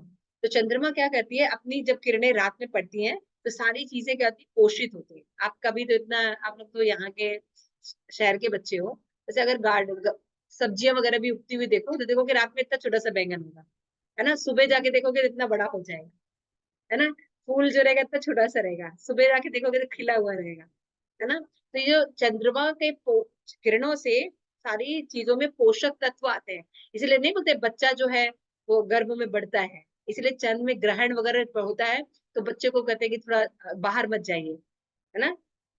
लोग कहते हैं ये सबसे इधर तो तकिया उसी बात है। प्रभुपाद से एक व्यक्ति ने पूछा कि ये सब थोड़ी होता है, किसी चीज का कुछ घटित हो रहा है, हमारे पर कैसे प्रभाव पड़ रहा है? तो वो प्रभुपाद बोलते हैं आपका घर है? हाँ है भाई। तो आपके घर में कई रूम्स भी होंगे? हाँ है, ऊपर नीचे का बड़ा बेंगलो है ना। नीचे भी बड़ा सा वो है, हॉल है, ऊपर है 3-4 रूम है, फिर आगे ऊपर छत है, ठीक है। प्रभुपाद कहते हैं आपकी बालकनी का शीशा कोई तोड़ दे और आप लिविंग रूम में हैं, फर्क पड़ेगा आपको? तोड़ दूंगा उसको। हाँ, आप लिविंग रूम में हैं और आपके बालकनी का शीशा कोई तोड़ दे, फर्क पड़ेगा कि नहीं पड़ेगा? अभी मैं आपको यहाँ पे खड़े खड़े गाली दूं, है ना, आपको फर्क पड़ेगा कि नहीं पड़ेगा? जब एक नेगेटिव चीज आपको इतना प्रभावित कर सकती है, तो हरे कृष्ण महामंत्र आपको क्यों नहीं प्रभावित? जब नेगेटिव कोई हमको बोल रहा है, गाली दे देता है, हम उसको पूरे जीवन नहीं भूलते हैं, दिल मिला जाते हैं, क्रोध से युक्त हो जाते हैं, न जाने कोई गलत कार्य भी कर बैठते हैं, है ना। तो जब गलत वर्ड्स आप पर इम्पैक्ट डालती है, तो पॉजिटिव वर्ड आप पे इम्पैक्ट नहीं डालेंगे, आप कैसे बोल सकते हैं? आपकी एक नीचे के खिड़की का दरवाजा अगर कोई व्यक्ति तोड़ रहा है, तो आपको ऊपर बैठे आपको प्रॉब्लम होगी, एक छोटा सा दरवाजा तोड़ा उसने, है ना। ऐसा नहीं होता। हमारे आसपास की जो चीजें हैं उनका प्रभाव हमारे ऊपर पड़ता है। हमारी जो आकाश है, नक्षत्र है, पेड़ है, पौधे हैं, आसपास के लोग हैं, उनका हमारे जीवन में प्रभाव पड़ता है। आप क्या पहन रहे हैं, क्या खा रहे हैं, इसका प्रभाव पड़ता है। तो you have intelligent to choose what is right. Krishna दे रहे हैं आपको इंटेलिजेंट। तो प्रकृति में जितनी भी चीजें हैं 3 गुण में है। चाहे सब्जियां देख लो, चाहे रंग देख लो, चाहे फ्रूट्स देख लो, कुछ भी देख लो, एनीथिंग, है ना, सब 3 गुणों में। जैसे आप बोले कि जानवरों में, जानवर में देखिए गाय सत्वगुणी होती है, अब शेर वगैरह जो हो गए, सियार हो गए, रजोगुणी हो गए, है ना। और कुत्ते वगैरह हो गए, वो तमोगुणी होते हैं। क्लियर हो गया? तो ऐसे ही हर चीज में वैरायटी होती है। तो जो भी, अगर आप सत्वगुणी बनना चाहते हैं, तो हर चीज सत्वगुणी शुरू होती है। जैसे कलर्स में, तो व्हाइट कलर सत्वगुणी होता है ना। रेड कलर जो होता है बहुत ज्यादा, वो रजोगुणी होता है। और ब्लैक कलर जो होता है वो तमोगुणी होता है, जो कि आज हम लोग बहुत इस्तेमाल। इसलिए हम लोग को जब बोलते हैं नहीं बेटा कोई शुभ काम है तो ब्लैक मत पहनो, तो लोग सुनते नहीं है, बच्चे ना, क्या डूड वेरी कूल, है ना। हमारे जितने भी शादी के बॉयज के सूट्स होते हैं ब्लैक कलर के पहनते हैं लोग, है ना। तो फिर इससे फर्क क्या पड़ता है? बहुत फर्क पड़ता है, एनर्जी फ्लो होती है। कौन कह रहे हैं? What you choose, what you eat, what you select, you are under that particular guna. और आपने देखा सतोगुणी में मरने वाला कहा जाता है, रजोगुणी में कहा जाता है, तमोगुणी में। देख रिजल्ट देख लीजिए, फर्क पड़ता है। कौन सा पैकेट आप यूज कर रहे हैं, कौन सा ब्रांड यूज कर रहे हैं। अगर कृष्णा ब्रांड यूज कर रहे हैं, फैंटास्टिक, यू गो हाई। लेकिन अगर आप थोड़ा सा दुर्गा छाप ब्रांड यूज कर रहे हैं, तो फिर थोड़ा वो आप यही रहने वाले हैं। लेकिन अगर कोई ब्रांड यूज नहीं कर रहे, तो वो गुड़ी रहने, है ना। क्लियर हो ना। ये नहीं कि कहीं भी जाएंगे कुछ भी करेंगे सबकी गति एक है, यही बोलते हैं ना मायावादी। आप किसी भी आराधना कीजिए, एक ही जगह जाना है सबको, एक ही। आप भी कृष्ण भी राम भी नहीं, अगर एक जगह जाना होता है तो इतने लोग क्यों बनाए थे। कलकत्ता जाना है और हम फ्रांस का टिकट खरीदे, कहाँ जाएंगे, क्यों कलकत्ता क्यों नहीं जाएंगे। हमको तो कलकत्ता जाना था, हम सोच रहे थे हम कलकत्ता जाएंगे, टिकट फ्रांस का। तो कॉमन सेंस है ना, दिस कॉल इंटेलिजेंट। सच में ईर्ष्या रहते हैं, कर रही थी। तो भगवान फिर बता रहे हैं, देखो भाई, दो तरह के लोग होते हैं, एक चुत और एक अच्युत, है ना। एक होता है जो फॉल्डर होते हैं और एक होते हैं जो नहीं फॉल्डर होते, मुक्त होते हैं। लेकिन मैं इन दोनों से अलग हूँ, भगवान बता रहे हैं, ये नॉलेज रखिए। भगवान न तो च्युत है ना अच्युत है, भगवान इनसे अलग होते हैं। भगवान सदैव परम पुरुषोत्तम रहते हैं। क्लियर हो गया। वो भौतिक जगत में भी आते हैं, तब भी भौतिक जगत का उनको प्रभाव नहीं पड़ता। वो जन्म लेते हैं, लेकिन कैसे जन्म लेते हैं, भय प्रगट कृपाला दीन दयाला कौशल्या हितकारी। भाई हमारे बच्चे ऐसे पैदा हुए क्या। शंख चक्र गदा पद्म लेके, कौन सा बच्चा। तो भगवान का जन्म कर्म सब दिव्य होता है, उनको सुनने से बंधन मुक्त हो। आप जो ये भगवत गीता अभी सुन रहे हैं, है ना, ये कितने लोग सुनते हैं, लेकिन अगर सुन भी रहे हैं, ये आपके बहुत जन्मों का पुण्य है क्या भगवत गीता, वो भी शिल प्रभुपाद जैसे शुद्ध भक्तों का as it is Bhagavad Gita सुन रहे हैं। तो ये सब चीजें हैं, भगवान बता रहे हैं दिस इज द प्रकृति, दिस इज द थिंग, इस तरह से आप चलो, बता रहे हैं भगवान। ठीक है। आगे भगवान कहते हैं कि इस वैदिक शास्त्रों का जो ये गुहितम रहस्य है, मैंने तुम्हें ये बताया है, गुहितम रहस्य। अगर तुम इसको समझ जाओगे तो बुद्धिमान हो, ऑब्वियस सी बात है, और किसी को तो पता नहीं है। फिर हम 16वें अध्याय में आएंगे, तो अर्जुन जब ये बात सुनता है कि श्रद्धा होती है, ये होता है, सत्वगुण होता है, रजोगुण होता है, उसका दिमाग हो जाता है चकरा। कहता है भगवान आपकी भक्ति जो करते हैं वो तो ठीक है, मान ली जो भक्ति नहीं करते, सीधी सी बात है ना, जो भक्ति नहीं करते और उनकी श्रद्धा किसी व्यक्ति में, किसी लोगों में, किसी देवी देवताओं में, ये देवी देवताओं में भी नहीं होती, कहीं भी होती, पेड़ पूजते हैं, मकबरों को पूजते हैं, है ना, साईं बाबा को पूजते हैं, कहते हैं ना, अपने मन से सदगुरु बना लेते हैं, है ना। तो उनकी श्रद्धा अगर वैसी होती है तो उनका क्या होगा, समझ में आ रहा है। ठीक है। तो भगवान ये जब 16वें अध्याय में भगवान दैवी और असुरी स्वभाव बता रहे हैं, इसमें सीधी सी बात है। तो भगवान बताते हैं कि जो पेड़ लगा है, उल्टा पेड़, इसके दो फल होते हैं, या तो दैवी या तो असुरी। तो दैवी स्वभाव वाले जो होते हैं, उनके गुण जो होते हैं ये होते हैं। मैंने सॉरी 17 चैप्टर शुरू कर दिया था, 16 रह गया। 16 में भगवान बताते हैं ये पेड़ है, इसके दो फल होते हैं। तो या तो दैवी लोग होंगे, सतोगुणी से ऊपर, और या तो आसुरिक लोग होंगे। तो भाई अर्जुन पूछता है ये कौन कौन लोग होते हैं। तो दैवी जो लोग होते हैं वो निर्भय होते हैं, आत्मतुष्ट होते हैं, ज्ञान में होते हैं, है ना, यज्ञ परायण होते हैं, क्रोध विहीन होते हैं, त्याग होता है, शांति होती है ना, और छिद्रावेषण में अरुचि रखते हैं, मतलब क्रिटिसाइज नहीं करते, इसमें उनका इंटरेस्ट नहीं होता। और उनके अंदर धैर्य होता है, तेज होता है, क्षमा होता है, पवित्रता होती है, ईर्ष्या से इस सारे गुण दैवी प्रकृति के तुल्य। अभी जिन लोगों को तो बात समझ रहे हैं वो हंस रहे हैं, देखिए जिन लोग जो इस एपिसोड में नहीं थे वो कैसे बताएं। तो अभी कुछ दिनों पहले एक बहुत सुंदर घटना घटी थी, हम लोग ऐसे ही क्लास ले रहे थे, इसके पहले भी भगवान ने ये गुण बताए। तो अनुराग प्रभु ने कहा कि माता जी मेरे अंदर ईर्ष्या तो है नहीं, और मैं बिल्कुल अहंकार रही थी, मुझे सबसे ज्यादा हंसी, मुझे रोज ही यही अज्ञानता है कि मेरे अंदर कोई ईर्ष्या नहीं है, और मैं बिल्कुल अज्ञानी नहीं। तो ये अभी हम सब मिलके जब भी ये वाला पॉइंट आता है तो क्या आपके अंदर ईर्ष्या नहीं है और आप अहंकार रही थे, तो फिर हम कहे प्रभु जी हम भौतिक जगत में क्या कर रहे हैं, हम तो आध्यात्मिक जगत में होना चाहिए। तो ये भ्रम बहुत से लोगों को होता है कि मेरे अंदर ये सब नहीं है, मेरे अंदर दैवी संपदा है ना। मुझे भी भ्रम था, मैंने बताया था, मुझे बहुत लगता था कि वीरेंद्र के सारे गुण दैवी है, लेकिन जब मैंने ये चैप्टर पढ़ा तो पता चला सारे गुण असुरी है। दिक्कत बहुत है। तो अभी अभी ये गुण तो दैवी अच्छा लग रहा है सुनने में, लेकिन है हमारे अंदर। हम तेजस्वी हैं, है ना, निष्ठुर नहीं रहते, क्रोध नहीं आता, अपमान नहीं होता, घमंड नहीं होता, ये सब लक्षण है हमारे अंदर। ठीक है, आसुरी, आसुरी वाले में आ जाते हैं। तो आगे देखते हैं आसुरी। तो ये 26 क्वालिटीज है जो कि दैवी गुण है, और 6 गुण भगवान होता है आसुरी। उससे पहले भगवान होते हैं दम्भ होता है, गर्व होता है, देखिए मैच करेगा। आगे चलो। दम्भ होता है, गर्व होता है, अभिमान होता है, क्रोध होता है ना। और इसमें पौरुष स्वभाव वाले गुण होते हैं ना। क्रोध, कठोरता होती है, आपने देखा होगा स्त्रियां जो है पुरुष बनती हैं। कुछ भी बोलते हैं आप देखिए ना, कि देखो स्लैंग वर्ड्स भी यूज करती हैं, और बहुत बिंदास यूज करती है, उसको बहुत फ्रैंकनेस माना जाता है। But this is not frankness, this is wrong. कठोरता। इवन जेंट्स लोग होते थे ना, जैसे कि मैं देखती थी कि जैसे कि कोई पुरुष होते थे और कोई महिला खड़ी है तो अभद्र बातें नहीं बोलते थे, ऐसा मेरे समय में था, पता है। लेकिन अभी ऐसा नहीं है। अभी बहुत गंदी बात भी किसी लेडीज के सामने भी बोलते हैं।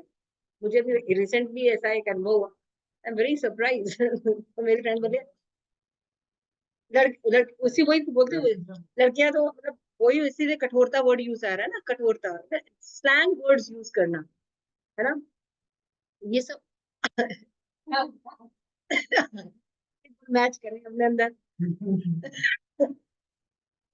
दम क्या करेंगे, पानी दे दो। दम्भ, गर्व, अभिमान, क्रोध, कठोरता और अज्ञानता, ये आसुरिक गुण। ये हमारे अंदर है ना।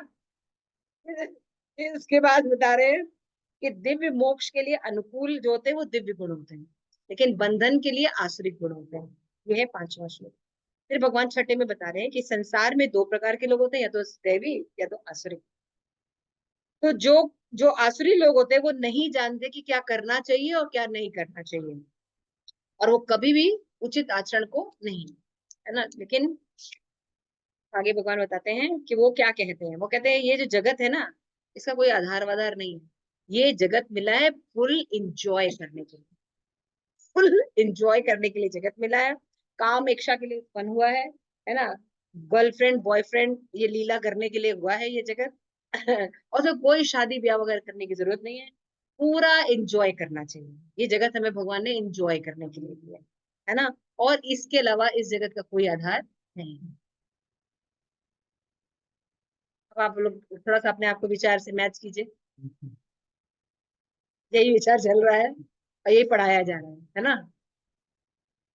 फिर उसके बाद भगवान कह रहे हैं, तो ऐसे निष्कर्ष में पहुंचने वाले आश्रित होते हैं, और कभी आत्मज्ञान लेंगे, कभी आत्मज्ञान लेंगे ऐसे लोग। जो अपने आप को सब कुछ मानेंगे गलत। तो बोलते हैं कि वो हमेशा मरते कैसे हैं। वो लोग हमेशा चिंता में ग्रस्त रहते हैं, क्योंकि खुद को मानते हैं ना कि वो कर रहे हैं, उनके बिना ये नहीं होगा, उनके बिना वो नहीं होगा। तो फिर वो दिन भर कार्य करने के लिए सोचते हैं और दिन भर चिंताग्रस्त रहते हैं। मरते समय भी वो चिंता में ही रहते हैं। ये लक्षण है ना। और फिर क्या होता है, काम और क्रोध में लीन होकर वो अवैध ढंग से या तो अपने जीवन में धन संग्रह कर रहे होते हैं। भाई व्यक्ति को क्या बनना है, धनवान। मनी जो रहता है नहीं है किसी के पास तो सम्मान नहीं है, ऐसा उनका सोच होता है। इसलिए वो पूरा जीवन किसमें लगाते हैं, धन कमाने में, क्योंकि उनको ये मिथ है कि धन से सुख प्राप्त होता है ना। धन आपका साधन है, धन होने से सुखी नहीं होते हैं। आपके पास खूब सुंदर घर है, कमरा है, लेकिन आपने देखिए लोग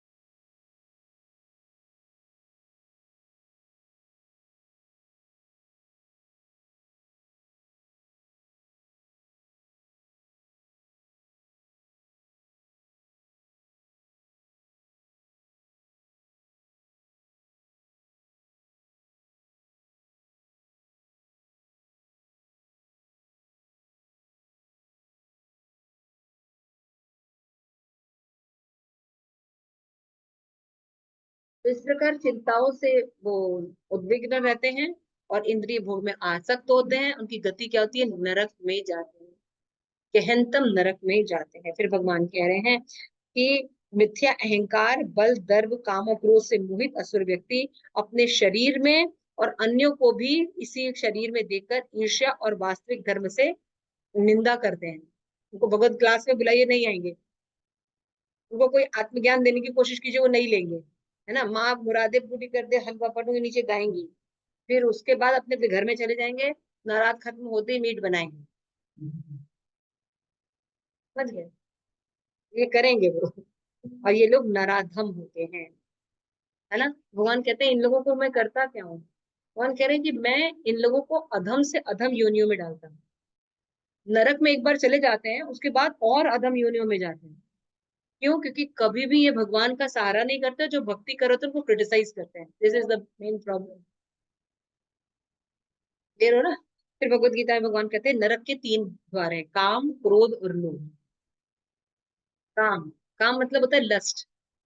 क्रोध माने जानते ही हैं।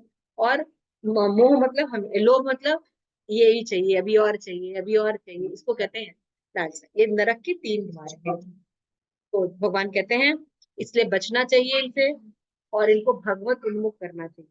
फिर प्रभुपाद यहाँ पे बताते हैं कि भगवान एकदम साफ साफ कह रहे हैं, जो लोग आज हमको बहुत दिखते हैं कि बहुत पढ़े लिखे हैं, है ना, बहुत अच्छे फिल्म स्टार हैं, क्रिकेटर हैं, जो आइकॉन हैं, जो शास्त्र की अवहेलना करते हैं, है ना, वो कभी भी परम गति को प्राप्त नहीं होते, और उनका जो कार्य होते हैं कभी भी परफेक्शन को प्राप्त नहीं होते। जैसी, और हमको लगता है हम उनके जैसा बनना चाहते हैं ना, और उनकी कोई भी कार्य, आप तो कहोगे कि माता जी की वो तो बड़े इतना फेमस रहते हैं, इतने बिलियंस में लोग रहते हैं, उनके पास पैसा रहता है, सब समृद्धि रहती है, लेकिन परफेक्शन का मतलब होता है कि they go back to home, back to God है। वो कर पाते हैं क्या? नहीं कर पाते, और फिर अधम से अधम योनियों में भटकते हैं। ठीक है, तो भगवान कहते हैं लेकिन जो शास्त्र का पालन करता है, और कह रहे मैं इतना ज्ञान दे रहा हूँ, जो पालन करता है तो उसका ये होता है, और जो पालन, सॉरी, जो नहीं पालन करता उसकी ये गति होती है। और जो करते हैं तो उनका क्या होता है? भगवान कह रहे हैं क्रमशः वो ऊपर उठते हैं, और वो इस विधि को जानकर भगवत धाम वापस जा सकते हैं। ये है शास्त्र आप पढ़ रहे हैं। भगवत गीता साधारण शास्त्र आप नहीं पढ़ रहे हैं, भगवत गीता सभी उपनिषदों का सार है, जो आज आप पढ़े। ठीक है, तो 17वें अध्याय में जैसे मैंने बताया, श्रद्धा के विभाग, अर्जुन ने प्रश्न पूछा कि भाई आप इतना बोल रहे हैं कि शास्त्र में जो बिलीव रखता है उसका ये गति होता है, नहीं रखता तो ये होता है, तो भाई ऐसे भी बहुत से लोग होते हैं जिनका कहीं और बिलीव होता है। भाई शास्त्र में छोड़ दीजिए, फिर वो किसी पेड़ पौधे को मानते हैं, मकबरे को मानते हैं, सदगुरु जैसे लोगों को मानते, फॉलो करते हैं ना, तो उनका क्या गति होता है? मतलब आप तो ऐसा बोल रहे हो तो मेरा दिल घबरा रहा है, क्योंकि 90% लोग तो उल्टे हैं। अर्जुन कितना कुछ सुंदर क्वेश्चन है। तो भगवान फिर बताते हैं, तो ये जो 17वां अध्याय है, इसमें 22 श्लोक है, ये भी बहुत सिंपल है। तो भगवान कहते हैं कि देखो श्रद्धा क्या होती है ना, श्रद्धा भी 3 प्रकार की होती है, सत्वगुणी, रजोगुणी और तमोगुणी। है ना, श्रद्धा भी 3 प्रकार की होती है, सत्वगुणी, रजोगुणी और तमोगुणी। अब यहाँ पे बता रहे हैं कि जो विभिन्न गुणों के अंतर्गत अपने अस्तित्व के कारण मनुष्य एक विशेष प्रकार की श्रद्धा विकसित करता है, और अर्जित गुणों के साथ विशेष प्रकार की श्रद्धा से युक्त कहा जाता है। ठीक है ना, तो सतोगुणी व्यक्ति क्या करता है? अब आप पहचानेंगे कैसे कि आप कौन है? अब अगर आपको अपने आप को पहचानना है, औरों को पहचानना है, तो कैसे पता चलेगा कि आप सतोगुणी है, रजोगुणी है कि तमोगुणी है? तो चाहिए देखते हैं। तो सतोगुणी व्यक्ति जो होता है वो देवताओं की पूजा करता है, रजोगुणी व्यक्ति राक्षसों की पूजा करता है, यक्ष राक्षसों की पूजा करते हैं, और तमोगुणी लोग भूत प्रेतों की पूजा करते हैं, किसी व्यक्ति की, मकबरे की, करते हैं ना, चद्दर चढ़ाने जाते हैं, चद्दर चढ़ाने जाते हैं ना, तो वो तमोगुणी लोग होते हैं। ठीक है, तो जो लोग दंभ और अहंकार से अभिभूत होते हुए शास्त्र विरुद्ध कठोर तपस्या करते हैं, काम और आसक्ति द्वारा प्रेरित होते हैं, जो मूर्ख है, जो शरीर के भौतिक तत्वों से को शरीर के भीतर स्थित परमात्मा को कष्ट पहुंचाते हैं, उनको असुर कहते हैं। जितने शास्त्र में नियम बताए उसके विरुद्ध कार्य करेंगे, अपने आप को भी कष्ट पहुंचाते हैं और अपने हृदय में स्थित भगवान को भी कष्ट पहुंचाते हैं, तो वो लोग असुर होते हैं। तो जो प्रत्येक व्यक्ति को भोजन पसंद करता है वो प्रकृति के गुणों के अनुसार ही करता है। अब भगवान बता रहे हैं, तो अब हम बता सकते हैं कि हम सत्वगुणी के लोग। भगवान बता रहे हैं जो सत्वगुणी रहते हैं वो क्या खाते हैं। जो लोग सात्विक व्यक्ति होते हैं वो आयु को बढ़ाने वाला भोजन खाते हैं। जीवन को शुद्ध करने वाला जो है उनका बल, स्वास्थ्य और सुख तृप्ति प्रदान करने वाला भोजन वो खाते हैं, है ना। जैसे फल फूल सब्जी, दूध से बनी हुई चीजें, शाक सब्जी, ये सब अच्छी पौष्टिक चीजें खाते हैं जो कि शरीर के लिए अच्छा है ना। ब्रेड वगैरह नहीं खाते, है ना। अच्छी रोटी दाल चावल फ्रेश बना हुआ फ्रेश खाते हैं। अच्छा, रजोगुणी क्या होते हैं। बहुत खट्टा तीखा नमकीन चटपटा, जलन उत्पन्न करने वाला, थाई फूड, चाइनीज फूड सब खाते हैं, और ये रजोगुणी व्यक्ति होते हैं। और आज 90% जनता चाइनीज खा रही है ना। हमने भी बनाया है चाउमीन, लेकिन उसको रजोगुणी बनाया। आज नरसिंह स्तुति माता जी चाउमीन बना के लेके, है ना। तो ऐसा भोजन खाने से क्या होता है, दुख होता है, शोक होता है और रोग होता है, तीनों चीज होता है। और ये भगवान ने कितने दिन पहले बताया है, हजारों वर्ष पूर्व। और साइंटिस्ट आज बता रहे हैं, सब बर्गर खिलाने के बाद जब हथेलियां चढ़ जाती है, कोक पी के सारा सिस्टम खत्म हो जाता है, उसके बाद बता रहे हैं कि ये चीज बेकार है ना। और भगवान पहले ही बता रहे हैं, ये जो खाना होता है ये रोग उत्पन्न, शोक।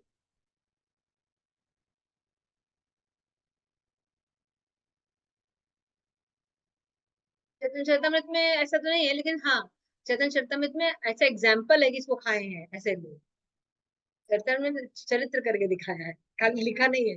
भगवत गीता सिद्धांत, है ना, प्रैक्टिकल है भागवत। और प्रैक्टिकल करके सबकी स्थिति क्या हुई चैतन्य चरितमृत।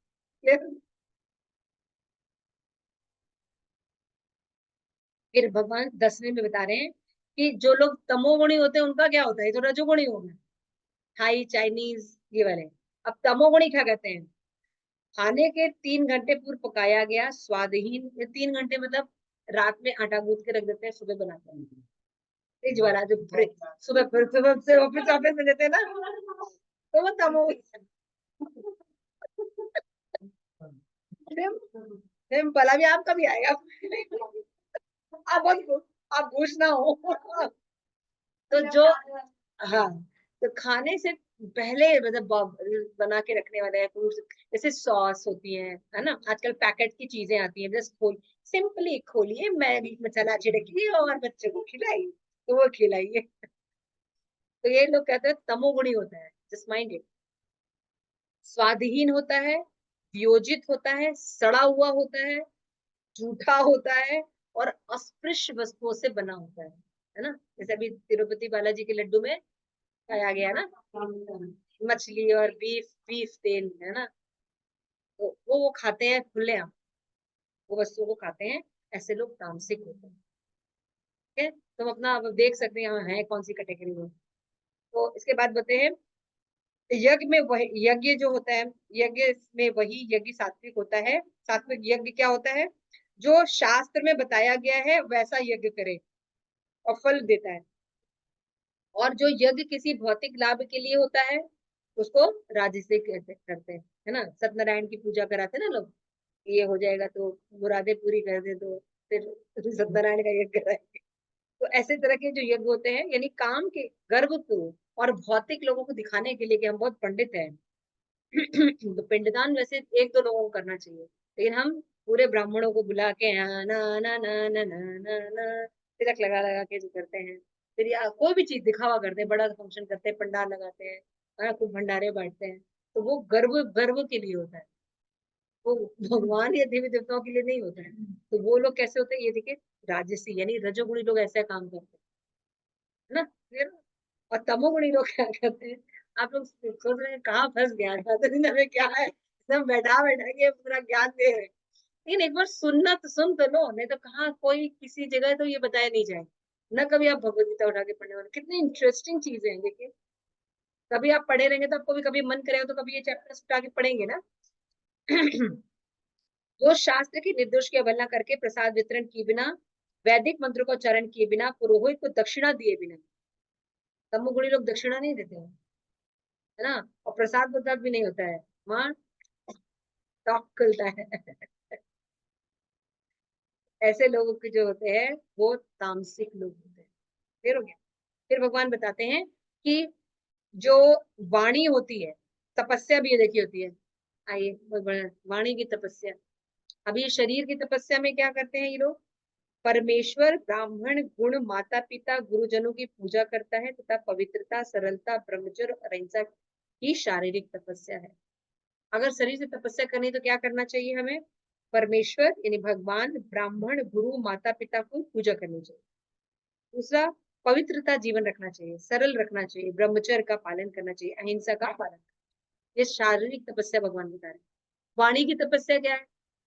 जो बोलना है, अच्छा बोले, सत्य बोले, हितकर बोले, है ना, और ऐसा बोले किसी को शुद्ध ना हो,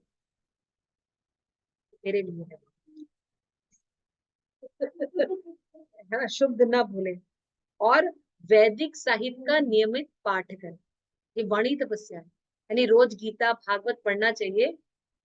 ये वाणी तपस्या है। ठीक है। मन की तपस्या क्या है? मन की बीमारियां सबको बहुत ज्यादा है ना, तो कैसे करना चाहिए? हमारे मन में संतोष होना चाहिए, सरल जीवन होना चाहिए, गंभीरता की तरफ रहना चाहिए, है ना, और इंद्रियों का, आत्मा का संयम करना चाहिए।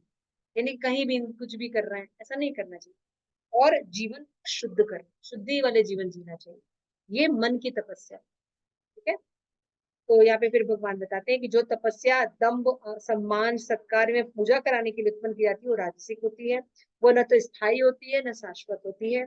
मूर्खता वाले आत्म उत्पीड़न के लिए, जो अन्यों को विनष्ट करने के लिए, जैसे होता है ना लोग काला जादू करते हैं, है ना, अन्य को कष्ट पहुंचाने के लिए करते हैं ना, तो वो लोग की तपस्या होती है वो तामसिक तपस्या है। भगवान बताए दान। तो आपको लगेगा दान तो बड़ा अच्छा होता है। नहीं, दान भी 3 गुणों में होता है, बंधन का कारण होता है। बड़ा बड़ा भयंकर सीखिए। जो दान कर्तव्य समझकर, किसी की आशा के बिना, देश काल का पता करके, है ना, अच्छे देश काल परिस्थिति में, और योग्य व्यक्ति को दिया जाता है ना, उनको सात्विक दान कहते हैं। है ना, जैसे लोग एक नक्षत्र आता है ना, अक्षय तृतीया है, ग्रहण है, ऐसे शुभ अवसरों पर जब दान दिया जाता है तो वो दान सात्विक होता है। ठीक है, उचित बात। तो अब बता रहे हैं, किंतु दान जो है, भाई हमें दान देने से ये मिलेगा वो मिलेगा, ऐसी आशा रख कर, कर्म फल की इच्छा कर कर हम जब दान लेकर करते हैं, और अनिश्चितता पूर्ण किया जाता है, तो ये रजोगुण कहलाता है, रजोगुणी दान।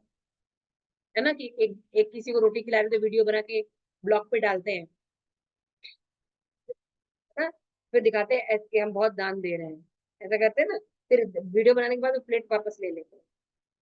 ये सब क्या है? रजोगुणी, रजोगुणी दान। तमोगुणी क्या होता है? इससे भी निकृष्ट, कि जो दान किसी अपवित्र स्थान पर होता है, अनुचित समय में किया जाता है, और अयोग्य व्यक्ति को दिया जाता है ना, बेचारा 6 दिन से इसने पिया नहीं, वाटर खोली नहीं है बेचारा। मीट तो बेचारा, हाँ, एक मीट वाली पार्टी तो, हाँ, मीट की पार्टी बेचारे ने, इतना गरीब है बेचारा, एक मीट नहीं खरीद सकता, फिर उसको पार्टी में ले जाता है, और फिर उसको बोतल बॉटल लेता है, और वो भूख लगने पर उसको, ऐसे चाइनीज वाला बहुत आता है ना, गरीब है तो उसको फिर चिकन देते हैं। समुचित आदर में से दिया समुचित ध्यान तथा आदर से दिया जाता है, वो तामसिक होता है, बिना बिना समुचित आदर के दिया जाता है। तो ये सब दान किसके होते हैं? अब भगवान बताते हैं, ये जो ओम है ये भगवान का ही सृष्टि है, और ओम शब्द का उच्चारण करने पर अगर कोई कृष्ण का नाम सोचता है तो वो उच्चारण कृष्ण का है। ओम शब्द हम जनरली सोचते हैं शिव के लिए यूज होता है, भगवान करे ओम मैं हूं। ध्यान रखिए, ठीक है ना। मनुष्य को चाहिए कि कर्म फल की इच्छा के बिना विविध प्रकार के यज्ञ दान तपस्याएं जो है वो करें। तो इस तरह जो भगवान जी लास्ट में बताते हैं, श्रद्धा के बिना यदि दान तपस्या यज्ञ किया जाता है वो नश्वर होता है, असत्य होता है, और अगले जन्म, इस जन्म और अगले जन्म दोनों में ही व्यर्थ जाता है। तो हम दान कर रहे हैं लेकिन तमोगुणी दान कर रहे हैं, रजोगुणी दान कर रहे हैं, बंधन में आने वाले दान देकर। क्योंकि हम, आप लोगों को ये पता होना चाहिए, जब आप किसी को दान दे रहे हैं उस पैसे से वो व्यक्ति मान लीजिए जुआ खेलता है या किसी का मर्डर करता है, तो वो आपको लगने वाला है उसका परसेंटेज, कि आपने दान देके उसको फैसिलिटेट किया है। इसलिए दान देते समय हमेशा ध्यान रखना चाहिए, भगवत प्रसाद देना चाहिए, किसी को भगवान का नाम लेके देना चाहिए। क्लियर हो ना? It is very important. अब आता है हमारा 18वां अध्याय, जो कि बहुत ही इंपॉर्टेंट है। Hare Krishna. Are you ready? तो ये अब भगवान जो है बता रहे हैं कि सन्यास किसको कहते हैं ना। हम सब सोचते सन्यास का सब कुछ छोड़ो, चलो वृंदावन डोलेंगे, राधे राधे बोले। भगवान कहते बेटा ये सन्यास नहीं है। और यही बात अर्जुन कह रहा था, भगवान सब मैं युद्ध नहीं, मैं सब कुछ छोड़ दे रहा हूँ, मुझे कोई राज्य वज्य नहीं चाहिए, मैं भिक्षा मांग लेगा और जीवन बिताऊंगा, लेकिन मैं युद्ध नहीं करूंगा, मैं सन्यासी बाबा बनूंगा। भगवान कहते बेटा इधर आओ, सन्यास क्या होता है समझो। है ना, ज्यादातर लोग यही समझते हैं ना कि भक्ति करने का मतलब सब घर बार छोड़ो और चलो हरे राम, है ना। तो भगवान कहते बेटा ये गलत गलत थिंकिंग है, सन्यास का मतलब समझो। ठीक है, आज देखते हैं। तो ये चैप्टर थोड़ा बड़ा है और चैप्टर में काफी श्लोक है। I think total I think 70 है, सबसे बिगेस्ट है। और से भगवान ने अलग अलग वर्णों का भी पूरा एग्जाम्पल दिया है, पूरी चीजों को डिटेल में बताया है, सन्यास के बारे में, ब्राह्मण क्षत्रिय इनके लक्षण बताए हैं। फिर भगवान ने और भी चीजें बताई और लास्ट में भगवान ने वही ज्ञान दिया है कि जीव को क्या करना चाहिए। आइए चलते हैं। तो हमें सबसे पहले हम देखेंगे कि भगवान बताते हैं कि कर्म 1 से लेके 12 श्लोक में बताया गया कि कर्म बंधन द्वारा बंधन से मुक्ति कैसे होती है, सन्यास किसे कहते हैं। भगवान फर्स्ट काम लेते हैं। अर्जुन अर्जुन क्वेश्चन पूछता है। अर्जुन उवाच संन्यास महाभावो तदिच्छामि वेदितुं त्यागश्च ऋषिकेश पृथक्केशी मधुसूदन। हे महाभाव, हे त्याग का उद्देश्य जानने के इच्छुक मैं जानना चाहता हूँ कि ये त्याग में जीवन यानी संन्यास आश्रम का उद्देश्य क्या है। तो भगवान श्री भगवान उवाच, भगवान बताते हैं काम्यानाम कर्मणा न्यासा संन्यास कवियो विदु सर्व कर्म फलम त्यागम प्राहु त्याग विचक्षण। भगवान कहते हैं बौद्धिक इच्छा पदादे कर्मों के परित्याग को विद्वान लोग संन्यास कहते हैं और समस्त कर्मों के फल त्याग को बुद्धिमान लोग त्याग कहते हैं। तो संन्यास क्या होता है, यहाँ पे भगवान बता रहे हैं जब हम हर चीज को भगवान का है देखते हैं तो वो संन्यास। सिंपल डेफिनेशन, मैं ये जो शरीर है भगवान का है, मेरे शरीर से संबंधित जो लोग हैं वो भगवान के हैं, है ना। ये घर मकान भगवान का है, और ऐसा करके जब कोई व्यक्ति भोग करता है तो उसको संन्यास करता है। ये सामने जो लोग हैं, ये जो चीजें हैं किसकी है, भगवान की है। जब आप ऐसा नॉलेज रखेंगे, किसी का एक्सप्लॉइटेशन करेंगे, किसी का भी किसी चीज का भी एक्सप्लॉइट, एक किताब भी भगवान का है ना, नहीं करेंगे। एक बॉटल बिठाएंगे, पानी भी अगर गिर रहा होगा तो नल टैप बंद करेंगे, भगवान का है ना, करेंगे ना। तो ये सुनने में तो बहुत इजी है लेकिन करने में इतना इजी नहीं है। तो संन्यास का मतलब होता है you have to think that everything is belong to Krishna, this is sannyas. अगर युद्ध की जरूरत है और कृष्ण भगवान चाहते हैं तो युद्ध करना धर्म है। क्लियर हो रहा है, भगवत गीता का नॉलेज लेना चाहिए, अगर हमें पढ़ना चाहिए, ये धर्म है तो हमें भगवत गीता का नॉलेज लेना चाहिए। भगवान कह रहे हैं इस युग में तुम कोई तपस्या नहीं कर पाओगे, कोई यज्ञ नहीं कर पाओगे, बड़े बड़े पूजा नहीं कर पाओगे, चैंटिंग करो और इसका कोई नियम नहीं है। और वो महामंत्र दिया है, मंत्र भी नहीं दिया है, महामंत्र दिया है जिसमें भगवान और भगवान की शक्ति साथ में है। हरे राधा रानी है, शक्ति है भगवान की, और कृष्ण और राम जो है भगवान के नाम है। ये कोई साधारण मंत्र नहीं है, ये सभी मंत्रों में सर्वश्रेष्ठ है। तो बहुत से लोग पूछते हैं कि भाई ध्रुव महाराज ने ओम नमो भगवते वासुदेवाय मंत्र किया, या और भी ये लोग बिल्कुल कर सकते हैं, लेकिन जिस परिस्थिति विशेष में जो चीज सबसे ज्यादा लागू होती है वो बताया जा रहा है। कलयुग में बिल्कुल कोई भी चीज आप नहीं कर पाएंगे, और अगर आपको स्पीड से कहीं जाना है तो यू हैव टू चैंट हरे कृष्णा कृष्ण कृष्ण हरे हरे, हरे राम हरे राम राम राम हरे हरे। जब हम चैंटिंग करते हैं तो हम शुद्ध होंगे, है ना। और जब हम शुद्ध होंगे तब हम ये सब बातों को इम्प्लीमेंट करेंगे अपने जीवन में। तब हम समझेंगे ना कि एवरीथिंग बिलोंग टू कृष्णा। लेकिन हम अभी क्या सोचते हैं, एवरीथिंग बिलोंग्स टू मी। कुछ भी चीज देखते हैं तो क्या करते हैं, मेरे भोग के लिए, है ना। कुछ भी देखेंगे तो हमको लगता है मेरे लिए, है ना। तो लेकिन जब हम भक्ति करते हैं और सही रूप में देखना ये होता है कि हाँ, सब कुछ को भगवान ने बनाया, भगवान की सेवा में होना चाहिए। एक फूल खिला हुआ है, अगर एक कृष्णा कॉन्शियसनेस व्यक्ति फूल खिला हुआ देखेगा तो क्या करेगा, नहीं, भगवान का है ठीक है, क्या करेगा माता जी, फूल देख के भगवान को ऑफर करने का सोचेगा ना।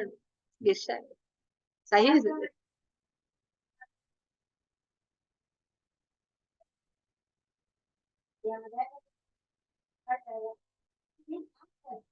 हम्म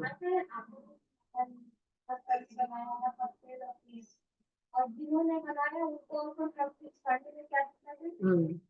तो ये सब नॉलेज नहीं होने से यही होता है ना, आप उनके कोई बाग बना लेंगे अपने घर में, उनको तोड़ नहीं सकते आप, है ना, क्योंकि वो उनका हो गया।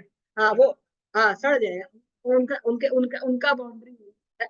क्यों, क्योंकि वो बीज हमने खरीद के हमने लगाया है। तो बेटा जल और बारिश और धूप कहाँ से हलाया है ना। तो नहीं समझा जाए, भगवान यही समझा रहा है। तो यहाँ भी ये समझना चाहिए कि ये जो थिंकिंग है, अर्जुन अर्जुन को ये समझाने की भगवान कोशिश कर रहे हैं कि एवरीथिंग बिलोंग टू कृष्णा। आप वृंदावन में है लेकिन वहां भोग भोग प्रवृत्ति से हैं। तो आपको वृंदावन जाना सफल है, नहीं, आप तो वृंदावन में डोल रहे हैं। यहाँ भी जा रहे हैं, वहां जा रहे हैं, फिर गोविंदा से पिज्जा भी है और बर्गर भी है, स्पेगेटी भी है, तो वृंदावन में आप। हाँ, तो हम यहाँ भी जाएंगे तो ये भी करेंगे तो ये भी करेंगे। वृंदावन में जाके भगवान की कॉन्शियसनेस में रहना, शुद्ध भक्तों को सुनना, है ना, और उनके साथ टाइम स्पेंड करना, ये भक्ति है ना। प्रभुपाद ने ऐसा दिया है हमें, लेकिन हम वृंदावन को भी देखिए भोग बनाते चले जा रहे हैं, बना दिया है। ये रेस्टोरेंट वो रेस्टोरेंट जो यहाँ नहीं है वो वहाँ है ना, सारे विला बन रहे हैं। देख लीजिए, वृंदावन को भोग का स्थान बना, और वो फिर एक तो गवर्नमेंट ने घोषित कर दिया पर्यटक स्थल, है ना। तो कुसुम सरोवर पर अब खुद ही हम राधा रानी है, हम कृष्ण है, फोटो खींची जा रही, मैरिज ब्यूरो सब वहीं पे शूटिंग हो रही, पूरी कॉन्शियसनेस खत्म कर दे रहे। Everything is belong to Krishna, तब क्या होगा, एकदम उल्टा उल्टा होना होता है ना। संन्यास क्या है, तो धीरे धीरे इसकी प्रैक्टिस करनी चाहिए।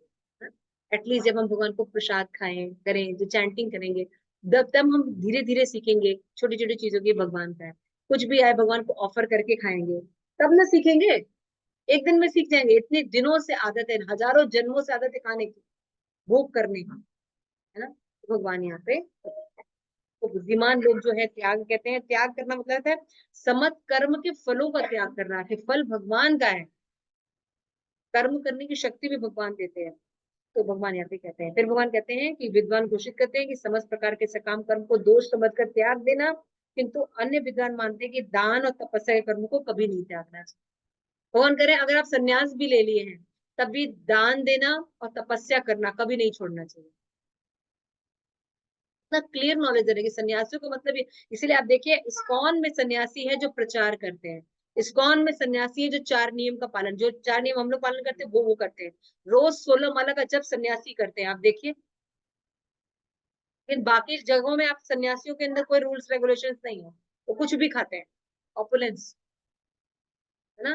लेकिन भक्ति में ऐसा नहीं है। क्यों, क्योंकि बता रहे हैं कि दान और तपस्या के यज्ञ, ज्ञान और तपस्या सन्यास लेने के बाद भी नहीं छोड़ना चाहिए। और आज के युग में यज्ञ सबसे बड़ा क्या है कि अब चैंटिंग करें, है ना। फिर बताते हैं कि यज्ञ दान तपस्या के कभी परित्याग नहीं करना चाहिए, उन्हें अवश्य संपन्न करना चाहिए। दान तपस्या महात्माओं को भी शुद्ध करता है, इस प्रकार से कर्तव्य मानकर संपन्न करना चाहिए। नेक्स्ट चेंज होगा क्या, 18वें अध्याय का 12वां श्लोक में बता रहे हैं, संग प्रत्याफलानि च कर्तव्यानि, बिना आसक्ति या कर्ता भाव से फल की इच्छा के बिना कर्तव्य समझकर हमें कर्म करना चाहिए।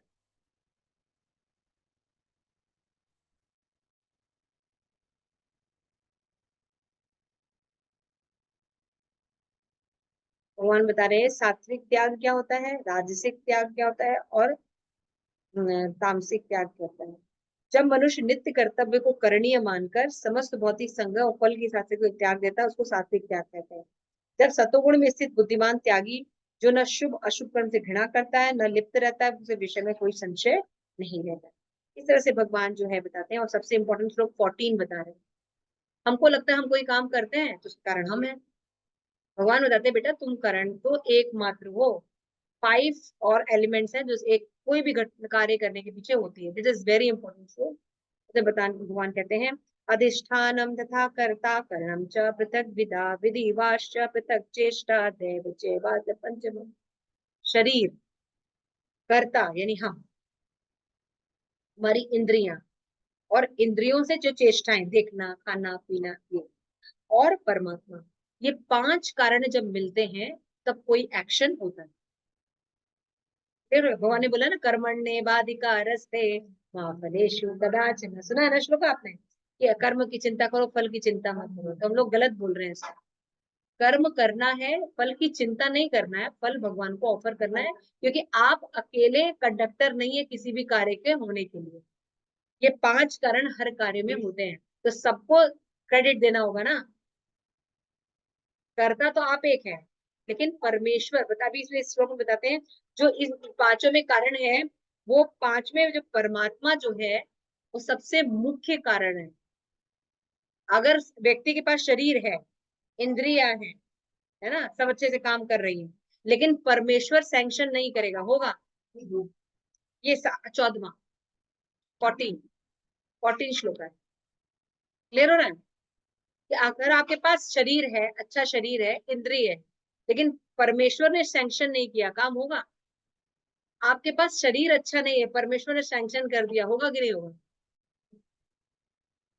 तो हम सोचते हैं हम मुख्य कारण है, हम गॉड गॉड कारण है, मुख्य कारण परमात्मा है। क्लियर हो रहा है? तो how can you take credit to anything? आप हर चीज का क्रेडिट कैसे ले सकते हैं? जब नॉलेज रहेगा तब तो। ये 14 श्लोक बहुत इंपॉर्टेंट है, आप लोग पढ़िएगा। इसके बाद जो है भगवान बताते हैं कि ज्ञान भी जो है 3 प्रकार के होते हैं प्रकृति गुणों में, कर्म भी 3 प्रकार के होते हैं, और कर्ता भी 3 प्रकार के होते हैं। तो भगवान फिर बताते हैं कि 22वें श्लोक में कि मनुष्य किसी प्रकार के कार्य को जो अति तुक्ष है सब कुछ मानकर सत्य को जाने बिना उसमें लिप्त रहता है वो तामसिक है। जो जिस ज्ञान में कोई मनुष्य विभिन्न शरीर के विभिन्न जीवों को देखता है वो राजसिक है। और जो ज्ञान सभी जीवों में समदृष्टि देखता है और वो देखता है कि सभी भगवान की प्रकृति के रूप में है, तो वो सात्विक है। कर्म जो है भगवान कहते हैं राग द्वेष से रहित जो कर्म होता है वो सात्विक होता है, और जो इच्छा पूर्ति के लिए होता है वो रजोगुणी होता है, और जो मोह वश किया जाता है दूसरों को दुख पहुंचाता है वो तामसिक होता है। ठीक है। फिर भगवान आगे बताते हैं कि जो व्यक्ति भौतिक गुणों के संसर्ग के बिना अहंकार रहित संकल्प उत्साह पूर्वक अपना कार्य करता है, सफलता और असफलता से विचलित नहीं होता, वो शास्त्रित करता होता है, करने वाला। और जो सुख दुख में विचलित होता है वो राजसिक होता है, और जो करता जो है शास्त्र के विरुद्ध कार्य करता है, अपना ही सनक चलाता है ना, और फिर अपमान करने में पटु होता है, आलसी होता है, ये लोग तमोगुणी करता। अब भगवान बता रहे हैं बुद्धि और धृति। कोई भी काम करने के लिए हमको डिटर्मिनेशन होना चाहिए। डिटर्मिनेशन होता है ना, बिना डिटर्मिनेशन को कोई काम हो सकता है? तो डिटर्मिनेशन भी 3 प्रकार के होते हैं, और इंटेलिजेंट भी 3 प्रकार के होते हैं। देखिए कितना डीप ज्ञान है। आपने कभी सुना इंटेलिजेंट के कोर्स में 3 तरह के इंटेलिजेंट होते हैं? भगवान बता रहे हैं सत्वगुणी जिसके द्वारा मनुष्य जानता है कि क्या करना चाहिए और क्या नहीं करना चाहिए, और फिर वो करता है और बुरा करने से डरता है, तो वो व्यक्ति सत्वगुणी बुद्धि होती है। क्लियर हो रहा है? लेकिन जो लोग बुद्धि धर्म अधर्म करनी और करनी का भेद नहीं कर पाते, ये करना चाहिए कि नहीं करना चाहिए, सत्य बोलना चाहिए कि नहीं बोलना चाहिए, मीट खाना चाहिए कि नहीं करना चाहिए, है ना, जब डाउट वाली पोजीशन राजसिक की होती है, और जब डाउट नहीं रहता वो सत्वगुणी होता है। और जिसको पता ही नहीं है, कुछ करना ही नहीं चाहता, धर्म अधर्म, अधर्म को धर्म समझता है, धर्म को अधर्म समझता है, वही हो रहा है आजकल। तो वो लोग विपरीत कार्य करते हैं, उनको तामसिक। फिर भगवान कहते हैं जिनका डिटर्मिनेशन कैसा होता है, जो अटूट होता है, जिन डिटर्मिनेशन योग में अचल रहते हैं, मन और वाणी में संयम रखते हैं, यानी ये लोग जिनका डिटर्मिनेशन रहता है कि जो कहते हैं विल बनाते हैं, अपना प्रोग्राम बनाते हैं, फिर उसको अच्छे से फॉलो करते हैं ईमानदारी से, ये लोग सत्वगुणी है ना। लेकिन जो धर्म और अधर्म के कर्म फलों में लिप्त रहते हैं, उनको पता ही नहीं है धर्म क्या है अधर्म क्या है, आज बनाए कल छोड़ दिया, 3 दिन पालन किया फिर उसके बाद नहीं किया, ऐसे लोग रजोगुणी है ना।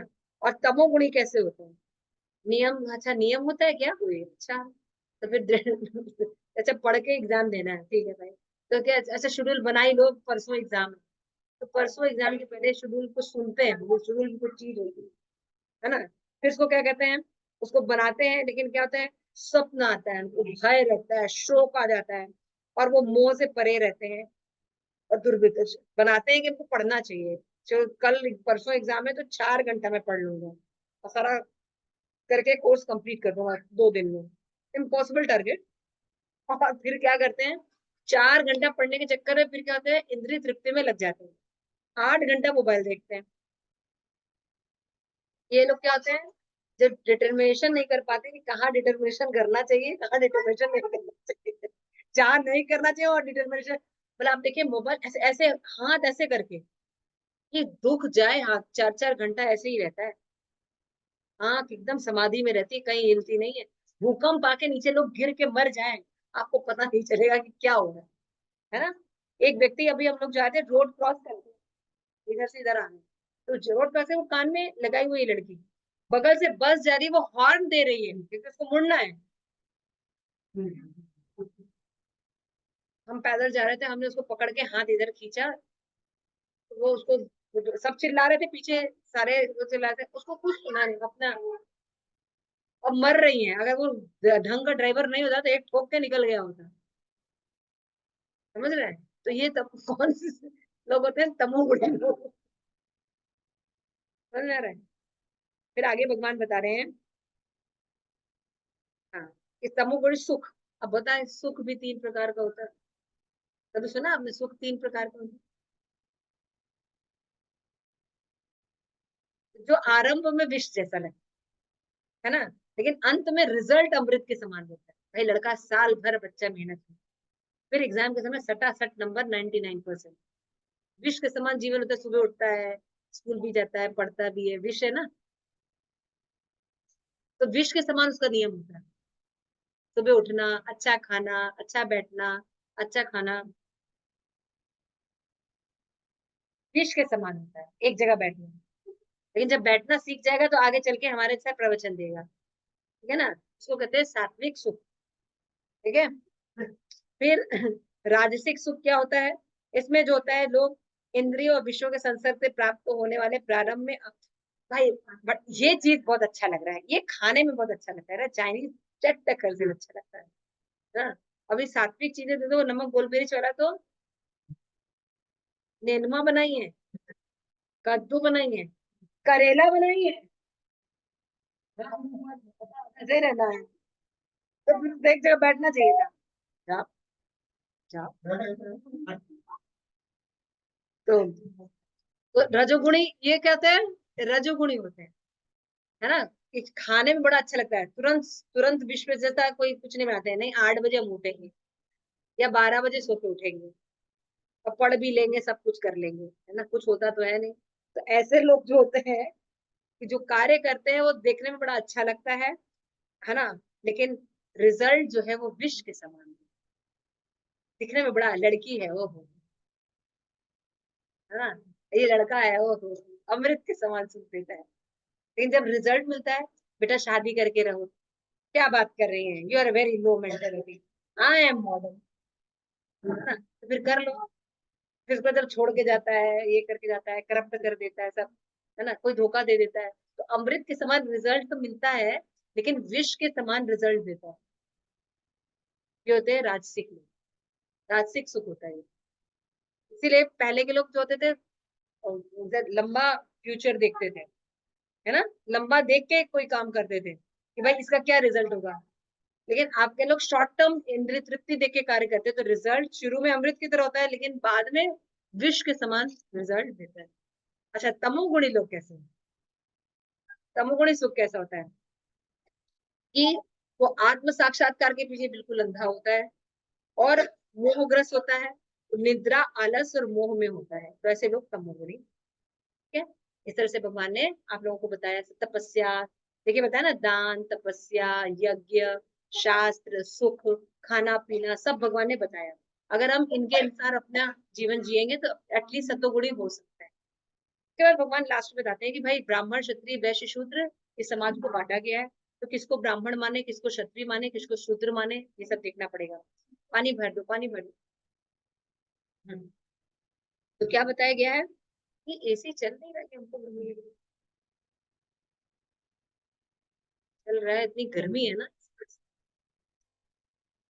तो यहाँ पे बताया जा रहा है कि ब्राह्मण के गुण क्या होते हैं। यहाँ पे बता रहे हैं कि जो आत्म संयमी होते हैं, शांति प्रिय होते हैं, तपस्या करते हैं, पवित्र रहते हैं, सहिष्णु रहते हैं, सत्यनिष्ठ रहते हैं, ज्ञान, विज्ञान और धार्मिक होते हैं, इनको कहते हैं ब्राह्मण। है ना, ऐसे नहीं हर किसी को ब्राह्मण मान लो। फिर उसके बाद कहते हैं जो वीर होते हैं, शक्ति होते हैं, संकल्प होते हैं, धैर्य होता है, जिनके अंदर पौरुष होता है, नेतृत्व कर सकते हैं, है ना, ऐसे लोग होते हैं क्षत्रिय। फिर जो कृषि कर सकते हैं, गोरक्षा कर सकते हैं, व्यापार कर सकते हैं, उनके कर्म जो होते हैं वो वैश्य के होते हैं। और शूद्र जो होते हैं, इन सभी बाकी तीनों की सेवा कर सकते हैं। इस तरह जो है अलग अलग लोग होते हैं। भगवान कहते हैं जिसका जैसा स्वभाव है वैसे स्वभाव में रहना चाहिए, अन्य स्वभाव का पालन नहीं करना चाहिए। अगर आपका स्वभाव ब्राह्मण का है तो ब्राह्मण रहिए, क्षत्रिय है तो क्षत्रिय रहिए, वैश्य है तो वैश्य रहिए, शूद्र है तो शूद्र रहिए। जहां रहेंगे आपका हो जाएगा। क्लियर हो ना। एक शूद्र अगर किसी ब्राह्मण की सेवा करता है तो यज्ञ करके जो उसको फल मिल रहा है वो उसका घर वॉश करके, झाड़ू लगा के, पोछा लगा के सेम रिजल्ट मिलेगा। तो अगर उसका वो नहीं कर पा रहा है ब्राह्मण का, लेकिन अगर वो सेवा कर सकता है तो सेवा करके बहुत गति मिल रही है ना, तो वाई वी शुड वरी। हाँ, हाँ, कोई किसी का यूज नहीं करे, तो यहाँ पे इसीलिए ये सब जानना बहुत जरूरी। क्लियर हो रहा है। तो भगवान एकदम साफ साफ बोले आपके अंदर जो भी गुण है, जो चीज आपको अच्छी लगती है, आपको लगता है आप क्षत्रिय बन सकते हैं, आपके अंदर क्षत्रिय गुण है, आप क्षत्रिय गुण को पढ़ेंगे। भक्ति करने के लिए आपका वृत्ति व कर्म चेंज करने की जरूरत नहीं है। आप जिस भी प्रवृत्ति में है, जिस भी नेचर में है, आप ब्राह्मण है, क्षत्रिय है, वैश्य है, लड़की है, लड़का है ना, माँ है, बहन है, जिस भी पोजीशन पर है, नौकरी करते हैं, नहीं करते हैं, आप वहां पे रहकर, अपने पद पर रहकर भक्ति कर सकते हैं। हाँ, हाँ, यस, अपने वर्ण में रहकर आप भक्ति कर सकते हैं और अपने वर्ण के हिसाब से आपको मिल जाएगा। ब्राह्मण को भक्ति करा के, आध्यात्मिक की शिक्षा लेके, गीता पढ़ के उसको मिल जाएगा। क्षत्रिय जब रक्षा करेगा और किसी को, तो उसको वही बेनिफिट मिलेगा। ठीक है ना। वैश्य गो पालन करके, व्यापार करके, उसको सेम रिजल्ट मिलेगा। और शूद्र को इन सबका अगर सेवा करता है तो उसको सेम रिजल्ट मिलेगा। आज इसीलिए तो गड़बड़, आज शूद्र ऊपर बैठे हुए हैं, ब्राह्मण ज्ञान देने वाला है नहीं। प्रभुपाद कहते थे आज सोसाइटी में ब्राह्मण नहीं है, इसलिए प्रभुपाद ने इस्कॉन की स्टैब्लिशमेंट की and make create Brahmin. You should have knowledge, then you can say ना this is right, this is wrong.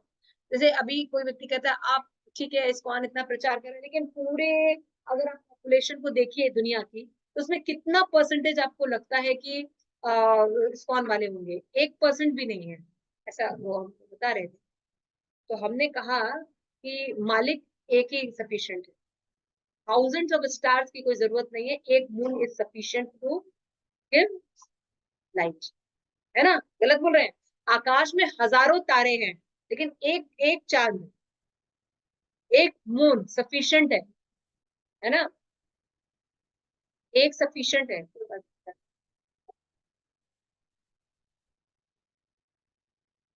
तो समझ रहे हैं, क्लियर होगी बात कि थाउजेंड ऑफ स्टार की क्या जरूरत है, केवल एक मून सफिशिएंट है। That moon is Krishna conscious. Prabhupada कहते हैं ब्रह्मांड में एक एक कृष्ण कॉन्शियस भक्त सफिशिएंट है भक्त बनाने के लिए। तो ब्रेन नहीं है दुनिया में, पता नहीं है क्या करना चाहिए, कैसे कर सकते हैं, पूरा डिमोलिश हो गया तो कैसे उसको करें। है ना, जैसे अभी संस्कृति इतनी ज्यादा मैसअप हो चुकी है, कहाँ से सुधारे पता नहीं है। लेकिन आज ही एक शब्द में वैष्णव को पता है कि दो चीजों को उठा लीजिए, आज भी संस्कृति वापस अच्छी हो जाएगी, वो है ब्राह्मण और गाय। ब्राह्मण और गाय को डिस्ट्रॉय करके पतन होता है। असुर लोग सबसे पहले ब्राह्मण और गाय को ही हटाते हैं। अब देख लीजिए, दिस इज अ बीज, समाज को ये बीज देते हैं ब्राह्मण और गाय। तो जो असुर होता है इन्हीं पर अटैक करते हैं। असुर जैसे हिरण्यकश्यप आया, ये यज्ञ बंद करो, ब्राह्मणों को पर मार डालो, गायों को मार डालो। क्यों? क्योंकि ये सब समर्थन करते हैं। और अगर आपको पल्लवित करना है तो इन्हीं दोनों को पल्लवित कीजिए, पूरा समाज सुधर जाएगा। बट यू हैव नॉलेज ना, नॉलेज होना चाहिए। क्लियर हो गया? तो आप अगर समाज रूप में चेंजेस नहीं कर सकते, अपने व्यक्तिगत जीवन में तो चेंज कर सकते हैं ना। किसी ने रोका है आपको? अपने व्यक्तिगत जीवन में आप चेंजेस करिए। This is the main point. फिर भगवान जो है आगे बहुत 55 श्लोका में भगवान बताते हैं कि देखो मैंने तुमको सब चीजें बता दी, लेकिन इम्पोर्टेंट क्या है कि केवल भक्ति के द्वारा ही मुझे जाना जा सकता है। भक्त्या माम अभिजानाति यावन चस्मि तत्त्वतः ततो माम ततो ज्ञाता विष्णु तत् अंतरम। केवल भक्ति के द्वारा ये सब चीजें समझी जा सकती। व्हेन यू डू भक्ति तब तो ये सब चीजें समझोगे, पढ़ोगे, करोगे, ब्रेन बनोगे। तो ब्रेन होना एक व्यक्ति sufficient, one more is sufficient. उसके लिए 1000 होने की जरूरत नहीं है। समझ में आ रहा है? जैसे आपने कभी ध्यान नहीं दिया होगा, जैसे आपने कभी देखा होगा जो गड़ेरिया चलाते हैं, बकरी चलाते हैं, ठीक है, कई गाय चलाते हैं, है ना। तो मान लीजिए उनके पास 20 गाय या 1000 गाय हैं, लेके चलते हैं। या 100 भेड़ होती है तो चलती रहती है। उनको देखिए कितने लोग जो कंट्रोल करते हैं, दो कुत्ते कंट्रोल करते हैं या एक गड़ेरिया। कितने? 150-200 बकरियों। तो कंट्रोल करने वाले कितने लोगों की जरूरत है? एक या दो लोगों की। One more is sufficient. तो ब्रेन कितना जरूरत है? ब्रेन कम ही रहने चाहिए, लेकिन वो पूरी दुनिया को रोशनी दे सकते हैं। तो इस्कॉन में शिल प्रभुपाद ने एस्टैब्लिश किया। और आज आपको ये जो यथारूप भगवत गीता मिल रही है ना, जो आराम से हम पढ़ रहे हैं, इसके लिए प्रभुपाद ने बहुत मेहनत की है ना, इस ज्ञान को एस्टैब्लिश किया। क्योंकि जब प्रभुपाद आए उन्होंने देखा कि भगवत गीता तो दुनिया में बहुत सी है, लेकिन कोई यथारूप नहीं। सबने अपना अपना कमेंट्री दे के रखा है। देखिए कितना पोल्यूशन, ये असुर लोग होते हैं। तो प्रभुपाद ने as it is Bhagavad Gita जो है शास्त्रों के जो परंपरा में सी दी। आज इस भगवत गीता को पढ़कर पूरे विश्व से लोग भक्त हुए हैं। ये यथारूप है। आप अगर इसको पढ़ेंगे तो आपको लगेगा जीव का इसमें वर्णन किया गया है। भगवान ऐसी कोई बात आपको कैसे कहेंगे जो जीव पालन ना कर सके? सोच के देखिए, भगवान अगर हमारे वेल विशर हैं तो हमें ऐसी कोई बात क्यों कहेंगे जो हम नहीं कर सके? कहेंगे कभी? हाँ सुरतम, कभी कहेंगे भगवान ऐसी बात जो आप पालन ना कर सके? नहीं, भगवान ऐसी बात नहीं कहेंगे ना। तो जब यथारूप ज्ञान रहेगा, अगर ज्ञान में डिटोरेशन रहेगा तभी तो हमको उल्टा सीधा समझ में आता है। तो ये कितनी बड़ी कृपा है श्रील प्रभुपाद की कि हमें ये यथारूप ज्ञान उन्होंने दिया। 70 एज में प्रभुपाद जो है कार्गो शिप पे बैठकर, जब मालवाहक जहाज, आपने कभी देखा नहीं होगा, एकदम लहरें एकदम सामने आती है ना, 2 बार हार्ट अटैक शिप पर आया श्रील प्रभुपाद। अकेले गए, वहां पे कोई जानने वाला नहीं करे, और हिप्पियों को आप समझ के देखिए, इंडियंस को नहीं, हिप्पियों को जाके प्रचार कर। खुद बनाते थे, खुद चटाई बिछाते थे, खुद प्रसाद बनाते थे, खुद सब्जी लाते थे, प्रवचन करते थे, और जाने के बाद उनके जूठे बर्तन धोते थे। तो कौन सन्यासी किया है आज तक? बताइए, किसी सन्यासी को सुना है आपने? आज उनकी कृपा से ये लोग बैठे हैं, और हम सब लोग मनुष्य जीवन को समझ रहे हैं। करोड़ों लोग भगवत गीता पढ़ के भक्त बने। This is the knowledge. Brain should be there, brain होना चाहिए, है ना। तो ये नॉलेज दिया शिल प्रभुपाद ने। और इसको कैसे समझा सकता है? भगवान करे भक्ति करो। दिस इज द भक्ति। ये नहीं कि चुटकी बजाएंगे कुछ चमत्कार होगा और फिर सब कुछ हो जाएगा। नहीं, करना पड़ता है भगवान के लिए। हाँ, हम में से कितने लोग भगवान के लिए कोई कार्य करते हैं? शायद ही कोई होता है। ये है शिल प्रभुपाद सन्यासी। हाँ, शिल प्रभुपाद की। और यहाँ पे भगवान क्या कह रहे हैं? ये सब जानोगे कैसे? When you love, when you have concern to me. जब तुम भक्ति करोगे तब तुम ये सब बातों को सहन करोगे और करोगे। इसलिए इस्कॉन में क्या, जो भी शुद्ध भक्त हैं भगवान के, जहाँ कहीं भी है, वो देखिए बहुत मेहनत करते हैं खुद अपने भक्ति का पालन करने के लिए और औरों को भक्ति कराने। अपने भक्तों को देखते, स्पेशली अपने गुरु महाराज को देखते, है ना। 70 की एज में इतने बीमार हैं और कहाँ गए? अहोबलम। 25 ईयर्स 70 अहोबलम गए। एक